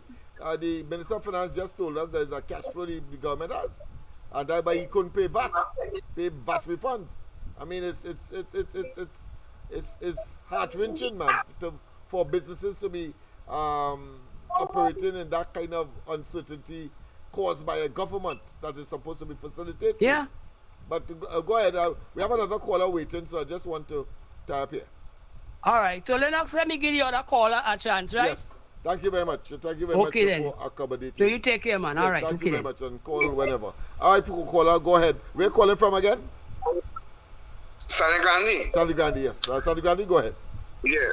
Yeah, good night, Mr. Smith. Good night. Yeah. Yes. What I'm going to say about the Diddle Modoka thing, but I already on that tonight. Okay. The first thing the government had to do, if they had to make laws concerning motorcar, is to fix the roads. Okay, fair enough, yes. So you can do what you want and you just bring bad road. You know the complaint is that they have made laws in spite of the bad roads, because we are subjected to that. And that is why we have this this points system that is being talked about as we speak. But go ahead, yes. Yeah. They should crash that amount of point system, because if you can't fix road, wait with your point system, brother. Yeah, they always put the cart before the horse. This government is totally out of it. I think the amount of missteps, if you can call that, because it's so nincompoopish and it's so rudimentary, it's so simplistic that you wonder how the hell Trinbagonians could become so stupid to put a group of people like that in office, and twice. But go ahead. And thank God it's no more. We started that since 1956. Yes. I'll tell you something, Mr. Smith. The most undemocratic party, maybe in the West, is the PNM party. And I will tell you something. William. No boy. I said something there, like I pressed something there that I want to press. Caller, are you still there? Let me see what's happening here. Alright. Sorry about that, but I pressed something there on the phone that I ought not to, because there's so many coming in. I had to fix that system because it's not a efficient system now that we are asking for so many people to call in. But let's go again. The last caller didn't finish, but I say what? A pleasant good night. Welcome. Where are you calling from? Hello? Good night. Yeah, good night. Speak a little louder, please. Right, go ahead. Well, I see that the program has adopted the points, the driving points. Uh-huh. I find it strange though that someone who would use a vehicle to commit a serious crime, uh-huh, a kidnapping, that sort of thing, a robbery, they get no points. I hear you. Go ahead. I understand where you're coming from. Yes. And every so often I observe there's a kobo lurking behind your head. Maybe you should get rid of that. It's quite upsetting. I hear you. That kobo is there, is perched there for a reason, which you will get later. I'm concerned for your safety, really. I hear you. Yeah, having regard to, of course, Naikwan and things blowing up after, the same kobo would have cut the ribbon. I am concerned. Yeah, I am really concerned. After which they have played 2 trump cards, both by the name of Gary. Right. A Bood and a Griffith. I don't know. But they have to look for another Gary. I hear you. You know they say that imitation is the greatest form of flattery. Yes. And that's a true saying. And I saw the former police commissioner precisely mimicking the kobo. I hear you. Precisely. Yes. So I you know, I have to admire him for making all these videos all the way from the political cemetery, where he shall rest in peace. Yeah, I agree. I mean, it is at least, at minimum, it has been ordained. Ordained. It is inevitable. Yeah. Yeah. But in truth and in fact, what I find odd about the stupid point system, to be quite honest, many people get charged for having a cracked windscreen on the highway. Right. The reason the windscreen is cracked because some heavy vehicle with gravel allow the gravel to fall off, bounce and break your windscreen. But they charge you for having a broken windscreen, but they didn't charge him for having unsecured load, so to speak. Yeah. That's what it was called. Yeah, it's called unsecured. So, that's why they put tarpaulin, but it's just superficial. The driver would not have cracked his own windscreen, would he? Yeah. And if you are driving on the highway and some object comes across, damage your windscreen, are you going to leave your vehicle on the highway? No, you're not. You're going to go home. And if they stop you on the road and you say to them, listen, this just happened, and they say no, take a ticket and points officers. Yeah. It's absolute rubbish, and it's unfair to poor people. That's right. Another thing, on the altar of profits, most of those people are importing cheaply manufactured replacement bulbs.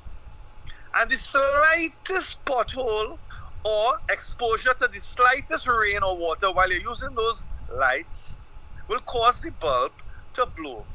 You were unsuspecting driving your vehicle going down the road, not aware that happening. Yeah. Stop you and charge you for it. It's really unfair. Why don't they examine the bulbs that keep blowing, see who is importing them, and let the Bureau of Standards step in and say, listen, we are not going to be allowing this anymore. Take them off the shelf. Yeah. Because they're agencies. They're supposed to have agencies designed to protect consumers from unscrupulous businessmen. Yeah. Of course, the prices in Trinidad are high, but they pay next to nothing from it. I saw recently where the Minister of Finance blessed us with tax-free, VAT-free importation of hybrid parts and hybrid associated parts for hybrid vehicles.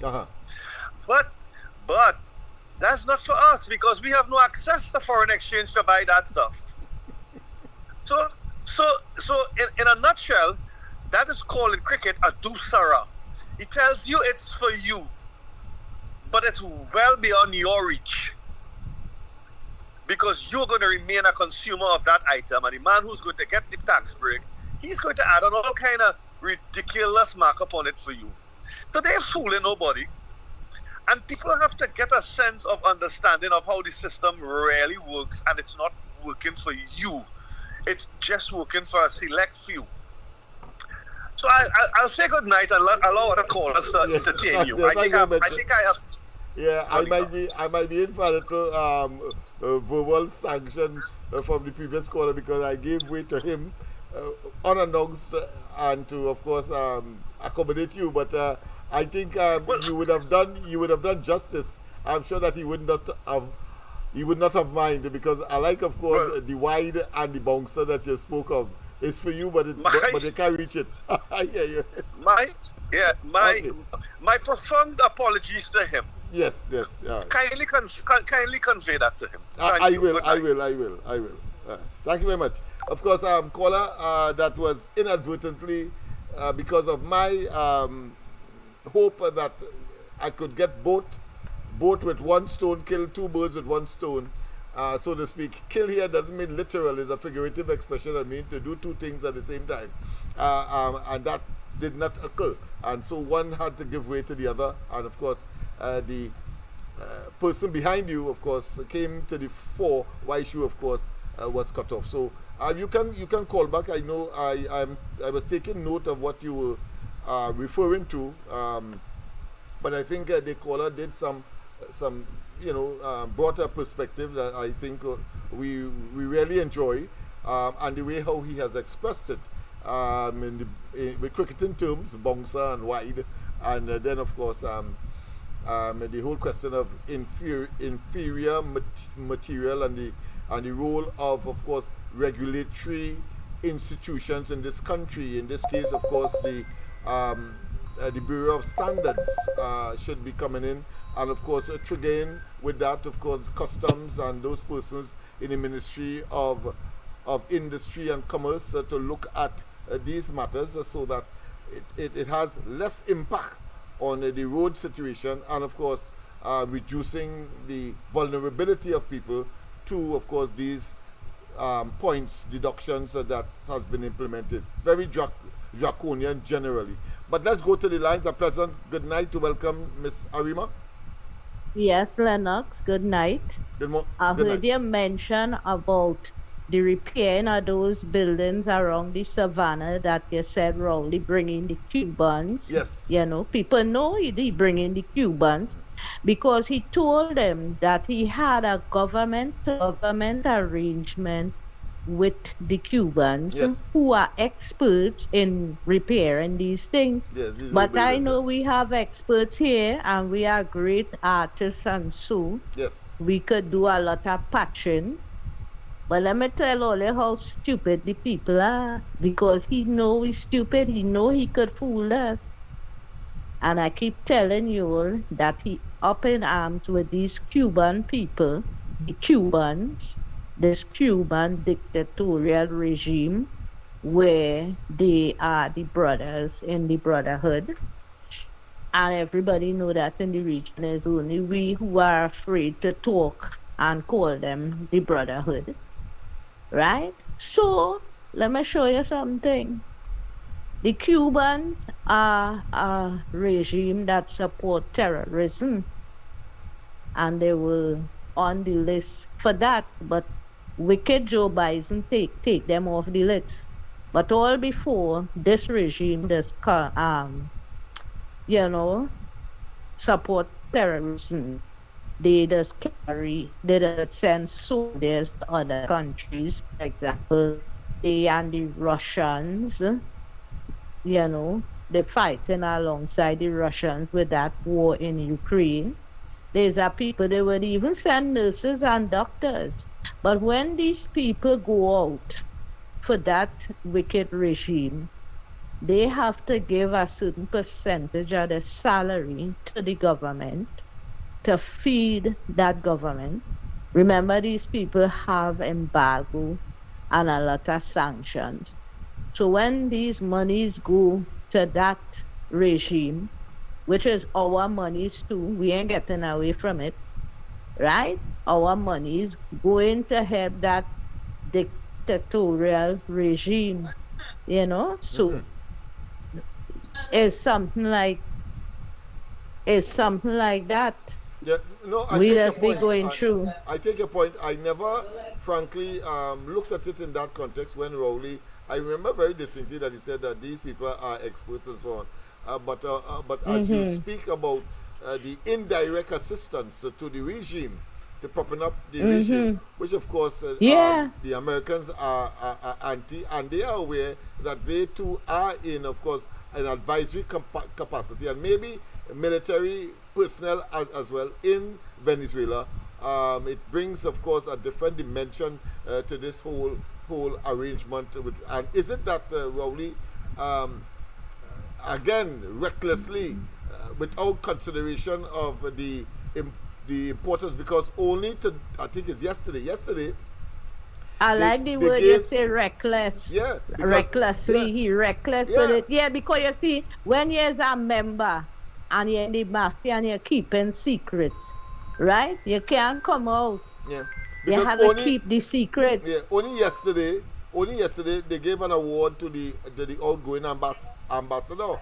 You know, and I'm saying that if you have that level of recognition, then to an ally, a friend, why would you want, of course, to solid that relationship by, of course, doing that? Yeah. Tricks. I agree with you. When you see a woman want to have two men. Valencia, hold on. I have Miss Arima on the line. Sandy Grandi. Yes. Sandy Grandi. Well, you're listening to me, Lennox? Yes, go ahead, Miss Arima. Go ahead.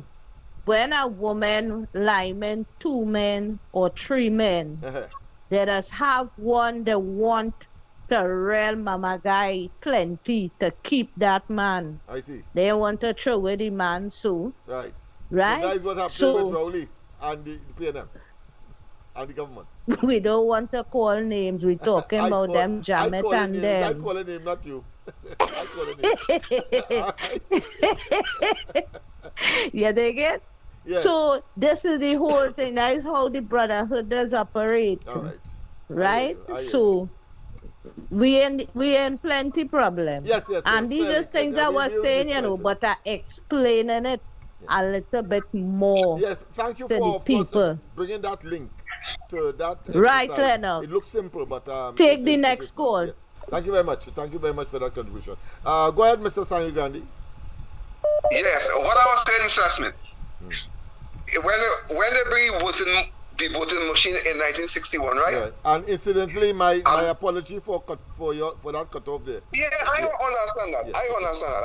I no problem. Yes. Yeah. The parties like the DLP, it had sort of parties, you know. They started protest, right?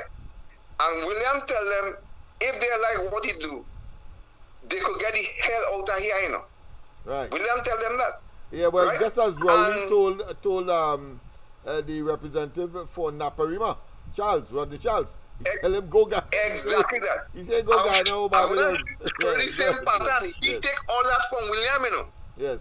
Because I will tell you something. In 1973, right? William said he resigning too, you know. Yes, that have trick. Part of the trick, the matrix of tricks. Right, and Carl Hudson Philip and them started putting in place Robinson and all of them. And then that was about September 1973. And then William come back in December 2nd and say he resigning again. Yeah, and them fellas and them get pushed out of the party like Robinson and Carl Hudson Philip, you know. But you know, on this occasion, this man ain't no Eric Williams. People want him out. People literally want him out long before he made the announcement. But go ahead. Yeah, and I can remember when they had the no vote campaign. Right? That was in 1966, I believe, when most of the big party and them didn't put up no candidate, although it had some smaller parties put up candidate, and the PNI ended up with all 36 seats. Right? And I will tell you something again. Why they didn't want the voting machine? Because at the time I was a young fella, must be about 10 years or 9 years thing. And my father was a campaign manager for a fellow named Rampasad Bolai in the Nariva constituency, right? Yes. So that's why I know about these things, because he used to come and talk to me and talk about the voting machine. And so happened in Arima, I think the person who win, they went to the court. It's one man named Mr. Tomaso in Arima. and they went to the court. And what happened during that time, the voting machine had more vote in it than the constituency of Arima. Yeah. I remember reading that that is what Robinson fell out with him for. Okay. Because, and that was in the Tobago seat. There was more votes in it than people that would have been registered to vote. Yes, go ahead. And that's the issue with the voting machine. Right, and that's what make a big halabi with the Ronald Capella and all of them.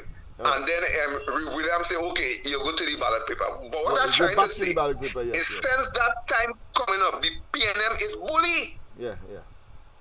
They never care about nobody, and what's going on today is the same system in place where they will bully anybody to win an election. Yeah. Well, Rowley is a brutal, reckless. I mean, he's a miscreant. He's a criminal. Why is these fellas had some level of should I say courtesy for the population by keeping their what I consider to be illegal, if you want to call that, or their shenanigans under wraps. Rowley has exposed it to the top. As opposed to it's because of social media and all that. I think he would have liked it to be as clandestine as possible. But because of social media, people like yourself and me and so on are able, and all of the callers out there and listeners and observers are much more aware because of the instantaneousness of information dissemination. He is having problem. I suppose that's why he said that everybody lie except him. Listen to he alone. When we know, of course, he's a blasted, consummate, and habitual and sick liar. But go ahead.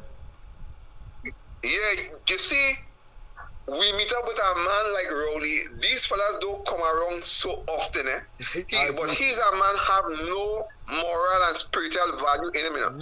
He's a fella. No, not one bit. Not a scintilla. Yeah. I'm telling you, that is the kind of man. And these people don't come along regular. Maybe I will say this kind of people just come once in a million, but they did. That man, as I rightly say, is the most dangerous human on the face of the earth. And is the existential threat to Trinidad and Tobago, democracy, economy, and we can go farther afield. Yes. Yes, and lying is the norm for him because he don't believe he lying, He doesn't believe what he's saying is the truth, That is not an easy man, And he has a what sense of what is politics and what is not politics. He believes that is politics because he will project that, the fact that they said that about me, that is politics. And even though it is truth, but when he speaks about people, he sees that as truth as well and as politics, even though he's lying. Yeah, I agree. Yeah, so he lied normal. That man was going to speak normal, right? With all them lies. But I'll tell you something. We the people now have to forget this party thing and vote for the people who you believe will do something for Trinidad and Tobago or your community, not yourself. I don't look at me. I don't look at the next man who on the outside who will have nothing. Because I might be struggling too. But someone I couldn't make it. But I study the next man who can't make it. And that's my problem. Yes. So we should come together now and vote out this man to bring back Trinidad and Tobago. Absolutely. All and sundry. I predict early 27, but no, I am saying all to tonight. Laventils, you must come on board. The country you save and the children you save will be your own. In both instances, your children and your country. Correct. Thank you very much. Well, good night to you. We might talk again. I have one issue though as to when the no vote campaign was. Let me see if I can get it from my phone here.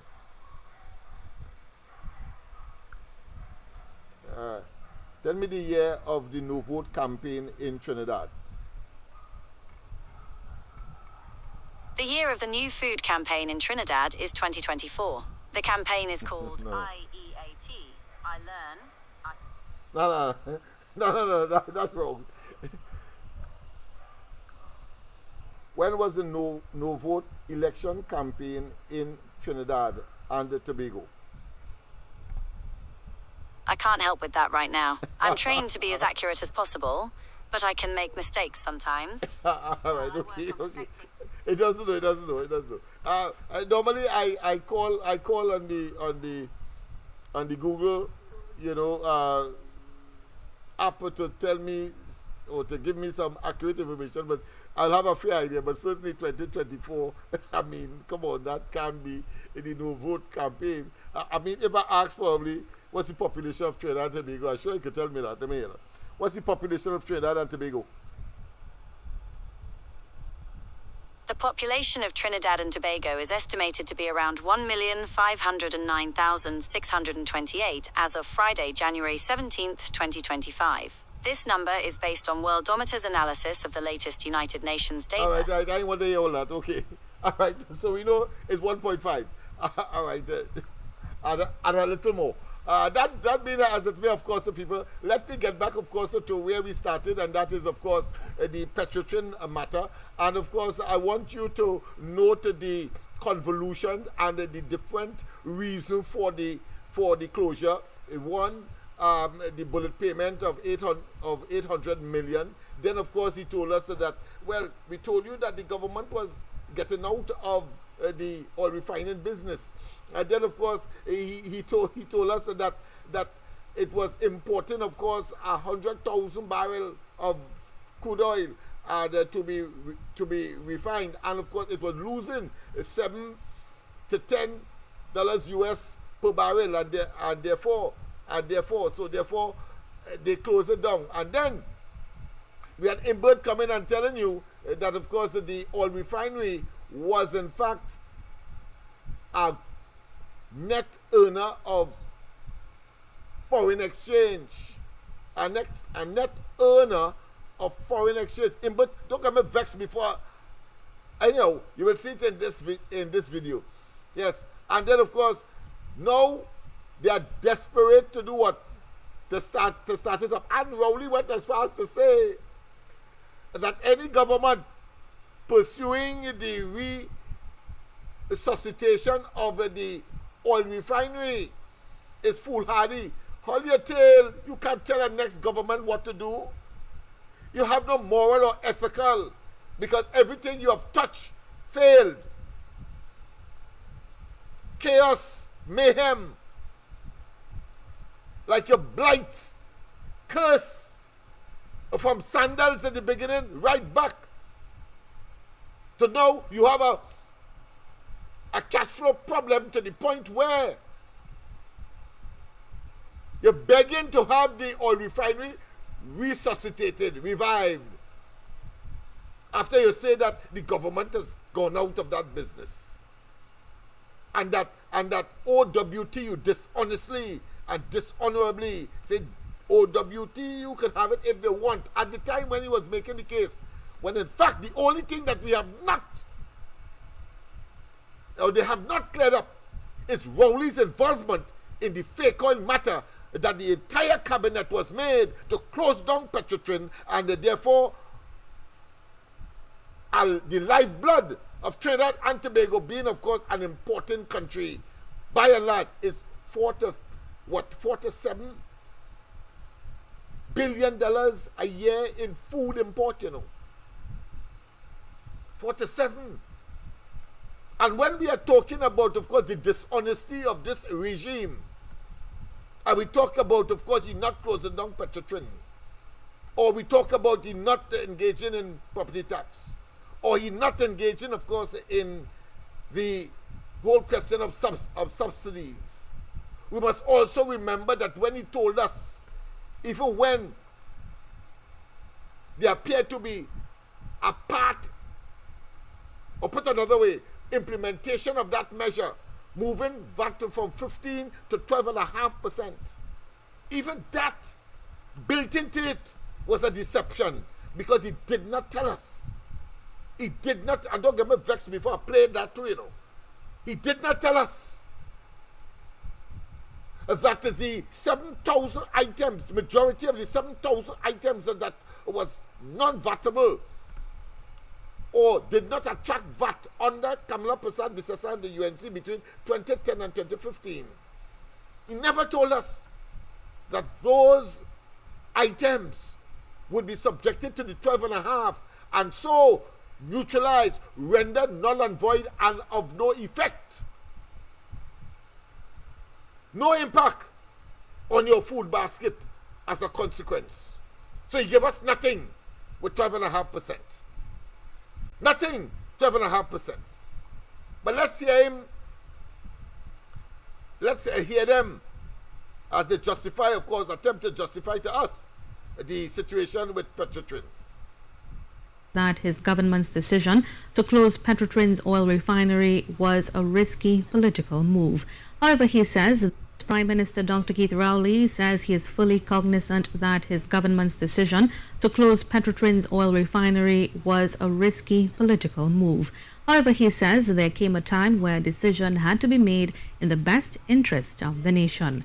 He broke his silence on the issue in an hour-long address to the nation. This is how Prime Minister Dr. Keith Rowley described his mood in relation to his government's decision to close Petrotrin's oil refinery after its 100-year existence. Dr. Rowley said that the single payment of a U.S. $850 million bond, which matures in August 2019, plus the $700 million that the company is due to repay shortly after, was the basis on which he knew decisive action on Petrotrin's future could no longer be put off. But the country's decision makers, whilst knowing the problem, shied away from the negative responses that were certain to accompany any corrective action. In short, the Petrotrin fix was always seen to be bad for politics and even one's political survival. But we have arrived at a place now where its ongoing failure threatens the national survival. If you look at the reason why we closed the refinery in Trinidad, contrary to what you might have heard from some other people, the reason was that we did not have an adequate supply of oil to keep the refinery running of our own oil. Another reason. What we were doing, we were importing oil from the world market, 120,000 barrels a day, and refining it in that refinery and losing between $5 or $7 or up to $15 a barrel loss in that operation. So in that situation, we closed the refining operation. This is how Prime Minister Dr. Keith Rowley described his mood in relation to his government's decision to close Petrotrin's oil refinery after its 100-year existence. Dr. Rowley said that the single payment of a U.S. $850 million bond, which matures in August 2019, plus the $700 million that the company is due to repay shortly after, was the basis on which he knew decisive action on Petrotrin's future could no longer be put off. Prime Minister Dr. Keith Rowley says he is fully cognizant that his government's decision to close Petrotrin's oil refinery. So you got two reasons there. You got two. But listen, today, what we have is a situation where,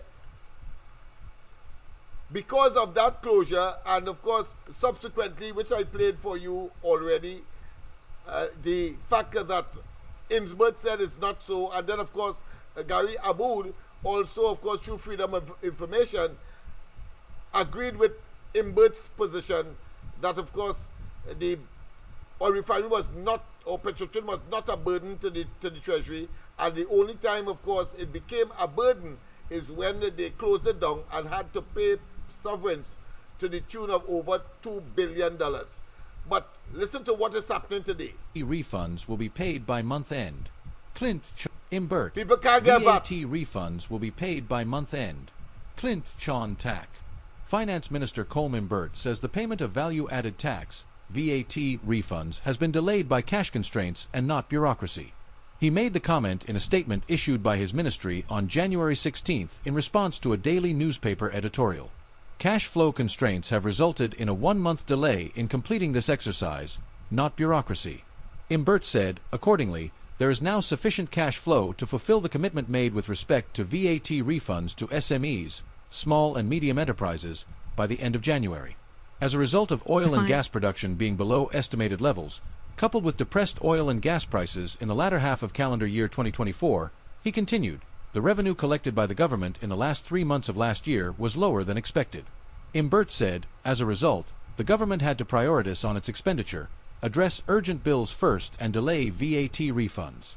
He said the situation had improved with a recovery in oil and gas prices last November and December, and revenue collection stemming from the tax amnesty has been on the uptick. In his budget presentation in the House of Representatives last October, Imbert said government was aware that there was a significant sum of VAT refunds outstanding.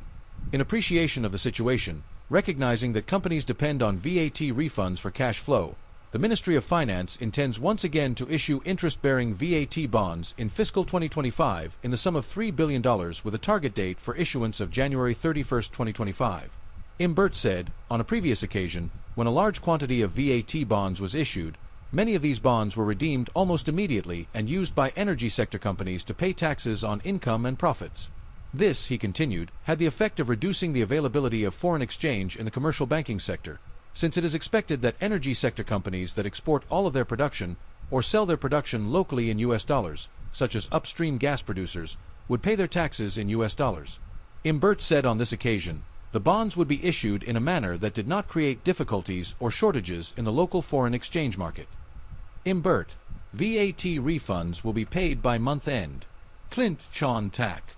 Finance Minister Colm Imbert says the payment of value-added tax, VAT. You understand that? That I'm a bit confused. If it is that they are paying their taxes in US dollars and you pay them in bonds their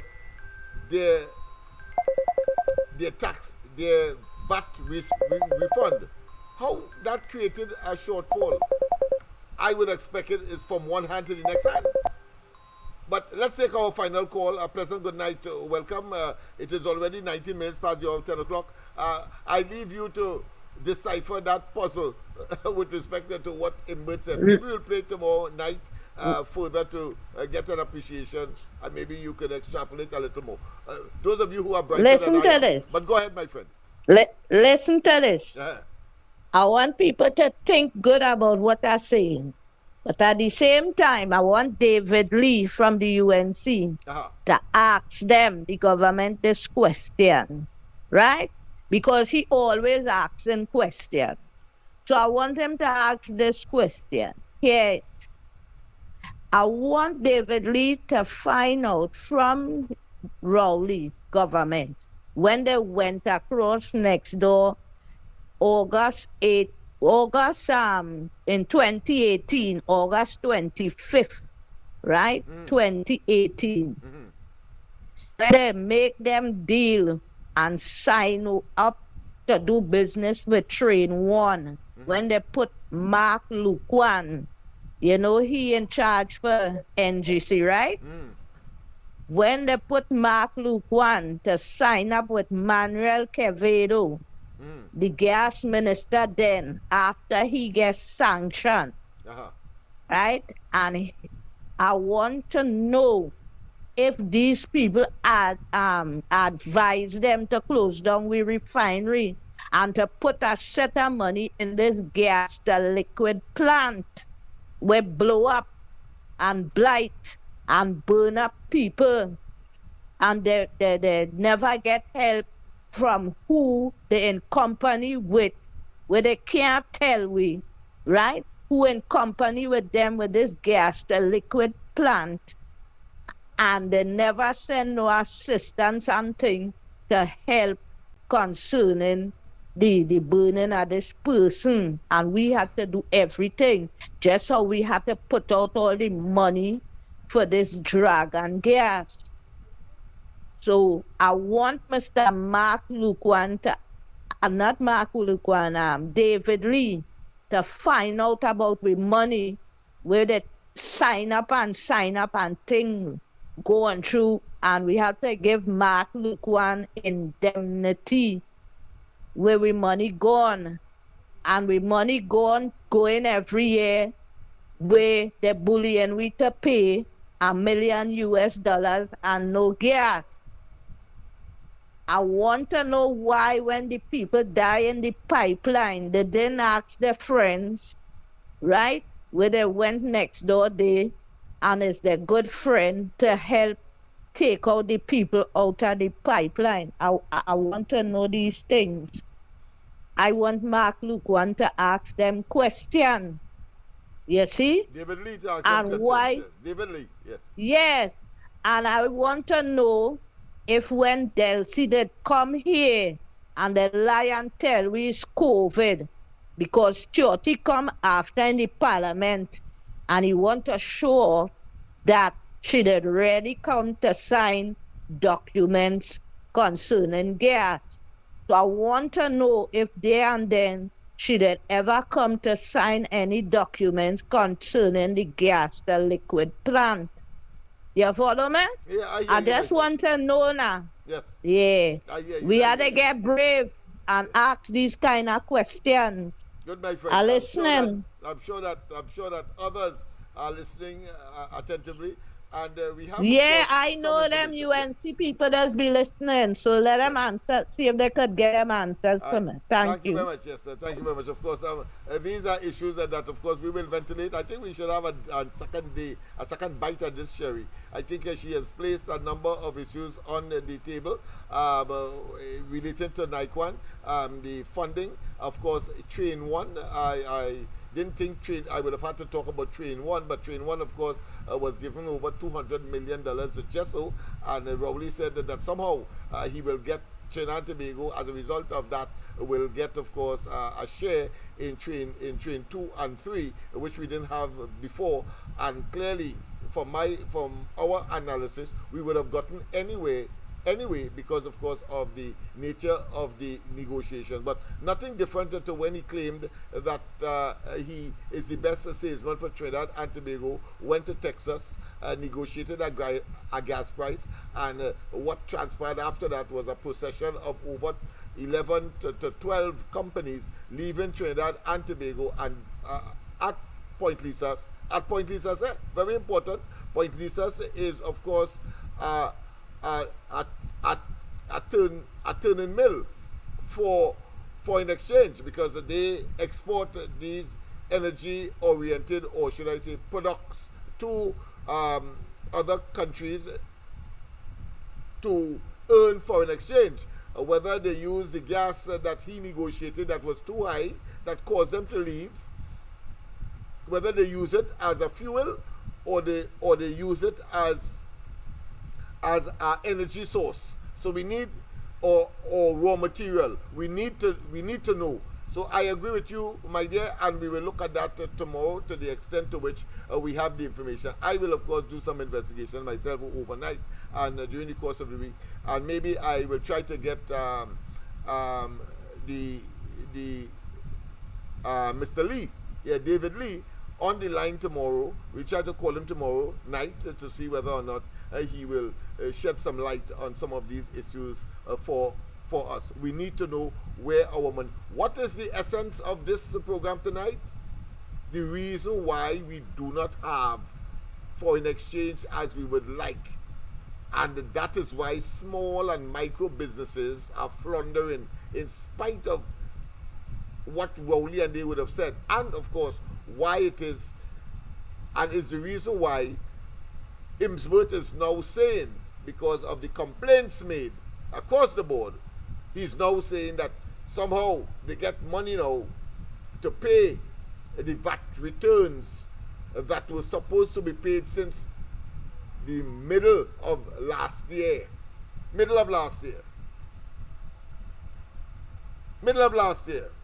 and counting.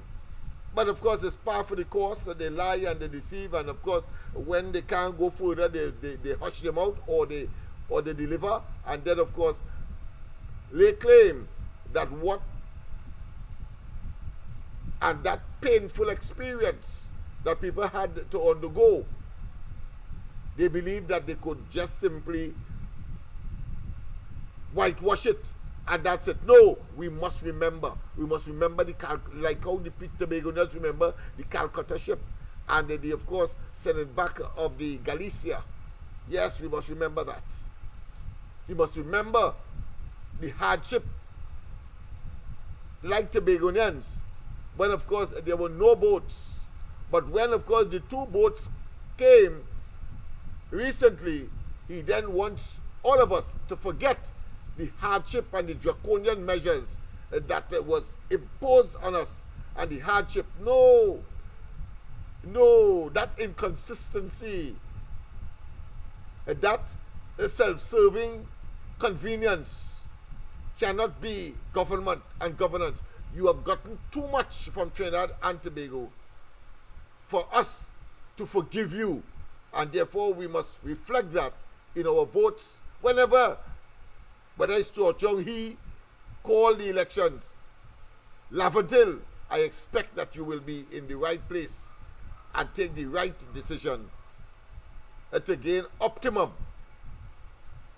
when the bell would have tolled for Trinidad and the Tobago as far as the elections is concerned and the results. Have a wonderful rest of the night. God bless, and see you, of course, tomorrow night. Yes, indeed. See you tomorrow night as we continue, of course, to treat with these and other issues. Let me just let me take one more call. Let me take one more call, boy. Pleasant good night. I now say I finish, but go ahead quickly. All right, thank you, everyone. Well, this could be the last one, the best one for the show. I hear you. We will remember Rowley. We want us to remember him. We remember him as the worst Prime Minister Trinidad ever had. Yes, I agree with you. And the most dishonest Prime Minister we ever had. Oh, yeah, boy, for that. He almost destroyed the PNM and all. He destroyed Trinidad. We remember him for destroying Trinidad. And he almost destroyed the PNM as well, which is not... Yeah, in the process, I agree. I agree with you, my friend. Yeah. And the liars, the biggest liar we had, right? The Petrotrin, not to the no Petrotrin, nothing. But to the caller a little earlier, I think the gas and liquid thing was a little while ago. Yes. Right? It doesn't come to... guys have been lost quickly in having to Chinese who are the contractor liquefy that. Etc. We will look at it tomorrow. Oh gosh, it's half past 10 already. Please. People work and keep fire burning. I hear you. I'm begging. Right? Let me go and sleep early now. Alright? Alright. Okay, my friend. Tomorrow we'll have a little more elaborate discussion. We have another caller there, boy. A pleasant good night. But we have another caller, people. Oh gosh. All right, pleasant good night. Final call. Go ahead, caller. Final call, yeah. You're talking about the no vote campaign? Yeah. I think you were typing it up wrong. You had to type up, no. That no vote campaign was 1961, somewhere around there. Yeah, because the caller had said 666, and I was a bit but I don't have a one in it, and either 71 or 61. So you seem to be closer to it, yeah. From what I remember, it was dealing with the voting machine, really, and it started from the voting there. machine, and that's how Robinson, after that, Robinson fell out with him, because, that's how Tobago took a different course, so to speak, the beginnings of that. Yeah, but you know who took in? San Fernando. Yes, San Fernando, yes. Yeah. Thanks, San Fernando.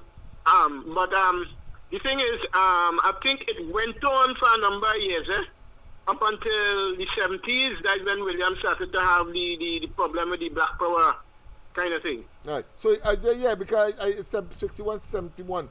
Either those years, but I will check the no vote campaign. That is important. Yeah, that was in 61. Bring it for you tomorrow. Yes. That was in 61. But what you have to go up on, A&R Robinson no vote campaign. No, what I did, I have a app that would tell me verbally and will call it out. I didn't go on the computer. If I went there, I'm sure I would have got it, but I didn't go there. I didn't Google it, so I try to show off now. But my system failed me. Yeah, but it embarrassed me, but that's all right. I am accustomed watching it because I watched it a couple times. Right. About 3 weeks ago. Yeah. Right, 3 or 4 weeks ago, and then other times, I watch it. Well, the app actually tell me it can't answer that. Yeah. So it embarrassed me. But say what? I'll bring it tomorrow. All right, but it did give the correct it did give the correct number of people in Trinidad and Tobago when I asked it the population at least. All right, so let me talk to Mr. Tagarigo. He's a man familiar there. I know you want to get in order to right. Mr. Tagarigo, I know you're coming to tell me when was the no vote, so tell us quickly. Hello, Tagarigo? Wait, we're good on there. All right, okay. All right, I've lost him, but I know that he's a man who will have those kinds of information in, and maybe Mr. Nunez will tell us as well which one it is, 61 or 71, as the case may be. But that being as it may, of course, let me get into. Let me get to get out. Let me get in to get out. Yes, indeed. So thank you very much. My people.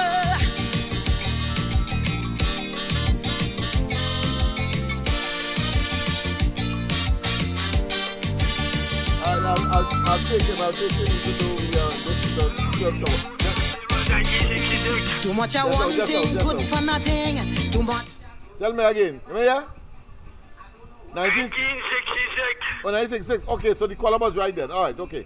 All right, thanks. Yeah, okay. Thanks. All right, so the caller, you were right. All right, people, of course, don't forget, of course, tomorrow night we will be back. No ground report in the morning, so you'll have me tomorrow night. Bye-bye. Have a good one. Bye-bye. Every time PNM come in power, it takes a toll on black man. I don't want to sound like a racist, but this is what I can see.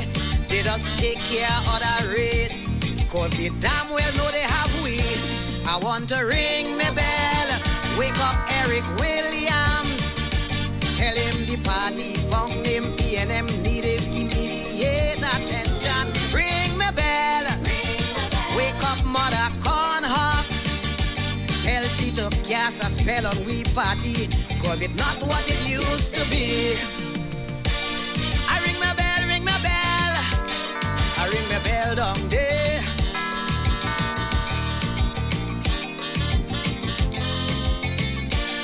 I ring my bell, I ring my bell down there.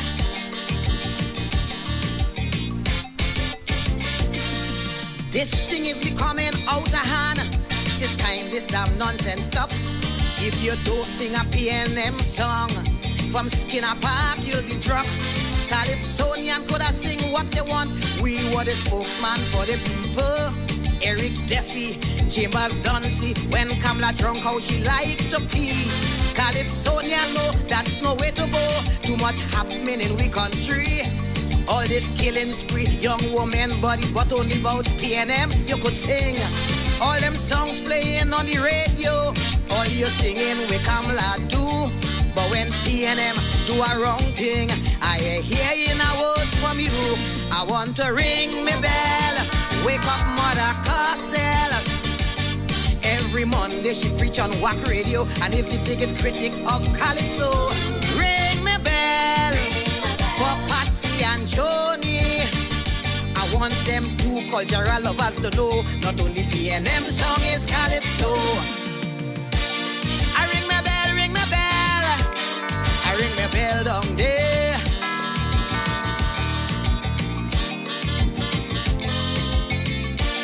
I ring my bell,